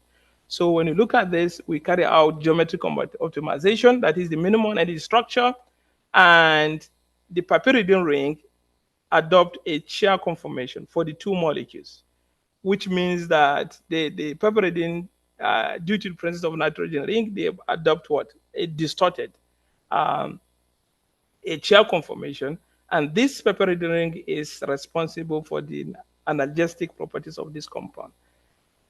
So this is a confirmation that they have a similar geometry, and therefore they are expected to perform a similar function. And it goes with the hypothesis that the pyridine ring is this molecule is the primary structural feature that is responsible for their analgesic activity. The remaining one, the phenyl ring here, adopt planar geometry in such that the angle here, the angle in benzene ring, carbon-carbon angle rings are almost 120 degree, and then the dihedral angles are almost also 180 degree. So, sorry, 0 degree. So basically, what they have a planar conformation, and then the pyridine has distorted chair conformation, of course, due to the presence of nitrogen. So our electrolytic potential was also carried out, and the electron-rich centers were found to be around the oxygen of the carbonyl groups, and then the other part, especially the ring, are susceptible to they have for intermolecular interaction because of the fact that they are either between the electron-rich and electron-deficient center. Of course, the nitrogen area of the pyridine are electron deficient, and therefore could be a site for nucleophilic attack. So basically, we also look at the frontier molecular orbital, HUMO-LUMO. The energy gap is 4.81. For carfentanil, acetylphentanil is 4.61. Similarly, for fentanyl, it's also similar, and therefore we expect them to have similar electron affinity, electronegativity, chemical addedness, and other global reactivity properties. Now, in conclusion, this brings me to the end of the examples of molecules that can be used for as what do you call it, as some input for computational chemistry. And generally, you can see that the computational chemistry has indeed helped in clarifying some of the misconception, and also have given additional insight into the structure and some of the properties of this particular compounds. Therefore, in conclusion, we can say that computational chemistry indeed plays a vital role in advancing principle and practice of green chemistry, as mentioned at the beginning. And when you integrate computational chemistry into green chemistry, it makes researchers to have to take an informed decision when it comes to the development or the design of reaction mechanism. And the theoretical data always give precise and invaluable information that helps structural elucidation of organic compounds. Sometimes it becomes very difficult when you have a complex molecule with multiple functional groups to do a structural elucidation becomes very difficult. With the head of computational chemistry, this can be done easily, and the data from computational data can be used to develop analytical method for detection and the monitoring of some important compounds. Now, in most cases, the computational chemistry also give us the opportunity to carry out comparative studies, which ideally, if you want to do it scientific experimentally, it will lead to consumption of a lot of resources, and also uh, it is not environmental friendly. And at the end, we believe that these comparative studies will not only provide foundation for understanding the properties of the molecule, but it will also help in predicting the behavior of compound with the same and the same within the same group, and this will facilitate and motivate the experimentalist to synthesize new organic compound with desired and specific properties. With this, I come to the end of my presentation. And if you have any question, you can please go ahead and ask your question. Thank you very much once again for the time. Assalamu alaikum wa rahmatullahi wa barakatuh. So thank you very much, Professor Kumar, for the nice, excellent presentation. Are you able to hear me? Yes, I'm hearing you. Yeah, it was very excellent talk. I hope Dr. Abu Takir, you continue with the participants whether there is any clarification invited from the participants. Yes, sir. Abu Tahir? Yes, sir. Yes, sir. Please just proceed. Sir, any questions from participants? Any questions or any clarification? Benchmark. Please. Same bench we wiped. This was our classroom earlier when we were studying our PG. At that time, the college was not this big, sir. Meet பண்ணிட்டேன் நீங்க தான் meet ஓ என்னதா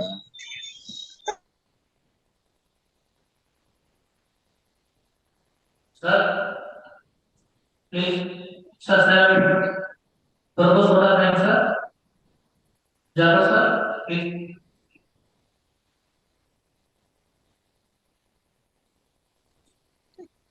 Sir, voice is available, sir. ठीक है sir.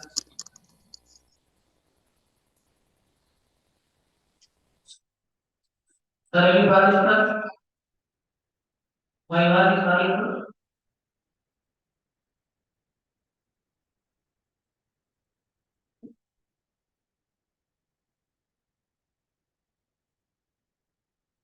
Sir, Umar, sir. Yes, I cannot. Yes, sir. I cannot hear you. I cannot hear Sir, you. okay, Can you? sir. Sir, I will propose what are time, sir. Sir, Bismillahirrahmanirrahim. Assalamu alaikum and good afternoon to all our present here. On behalf of Organizing Committee of ICRACR 2023, I deem it as an honor and a privilege to propose a vote of thanks. First of all, I would like to thank the Honorable Secretary Correspondent Sir, Lovable Treasurer Sir, Young and Dynamic Assistant Secretary Sir, Dynamic Director General Sir, most respected Principal Sir, Vice Principal Sir, and Additional Vice Principal Sir,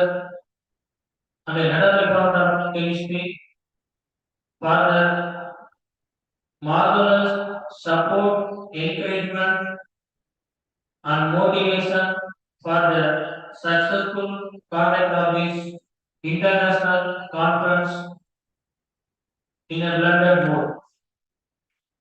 Next, my sincere thanks to today's resource person, Dr. Yunusa Umar sir, Associate Professor, Zubair Industrial College, Department of Chemical Engineering, Zubair Industrial City, Saudi Arabia.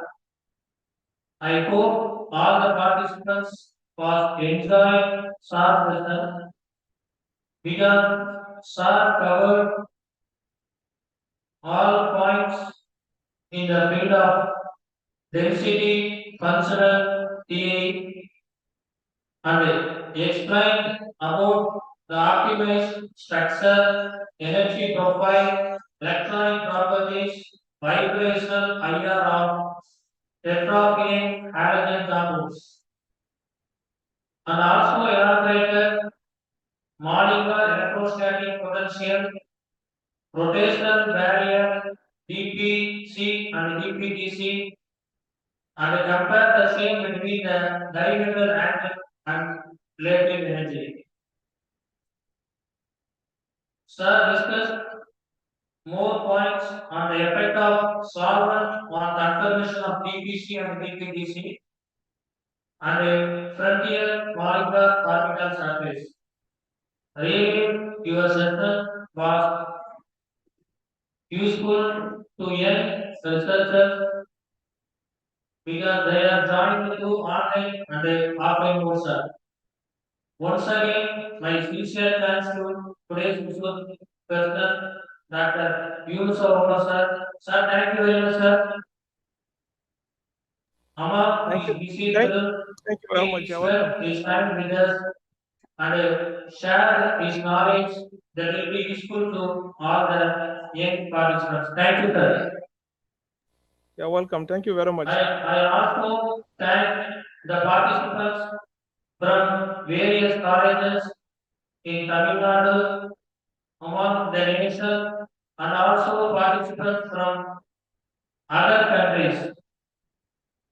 Once again, my sincere thanks to all. Thank you, sir and madam. Thank you. Thank Sir, Omar sir, thank you, sir.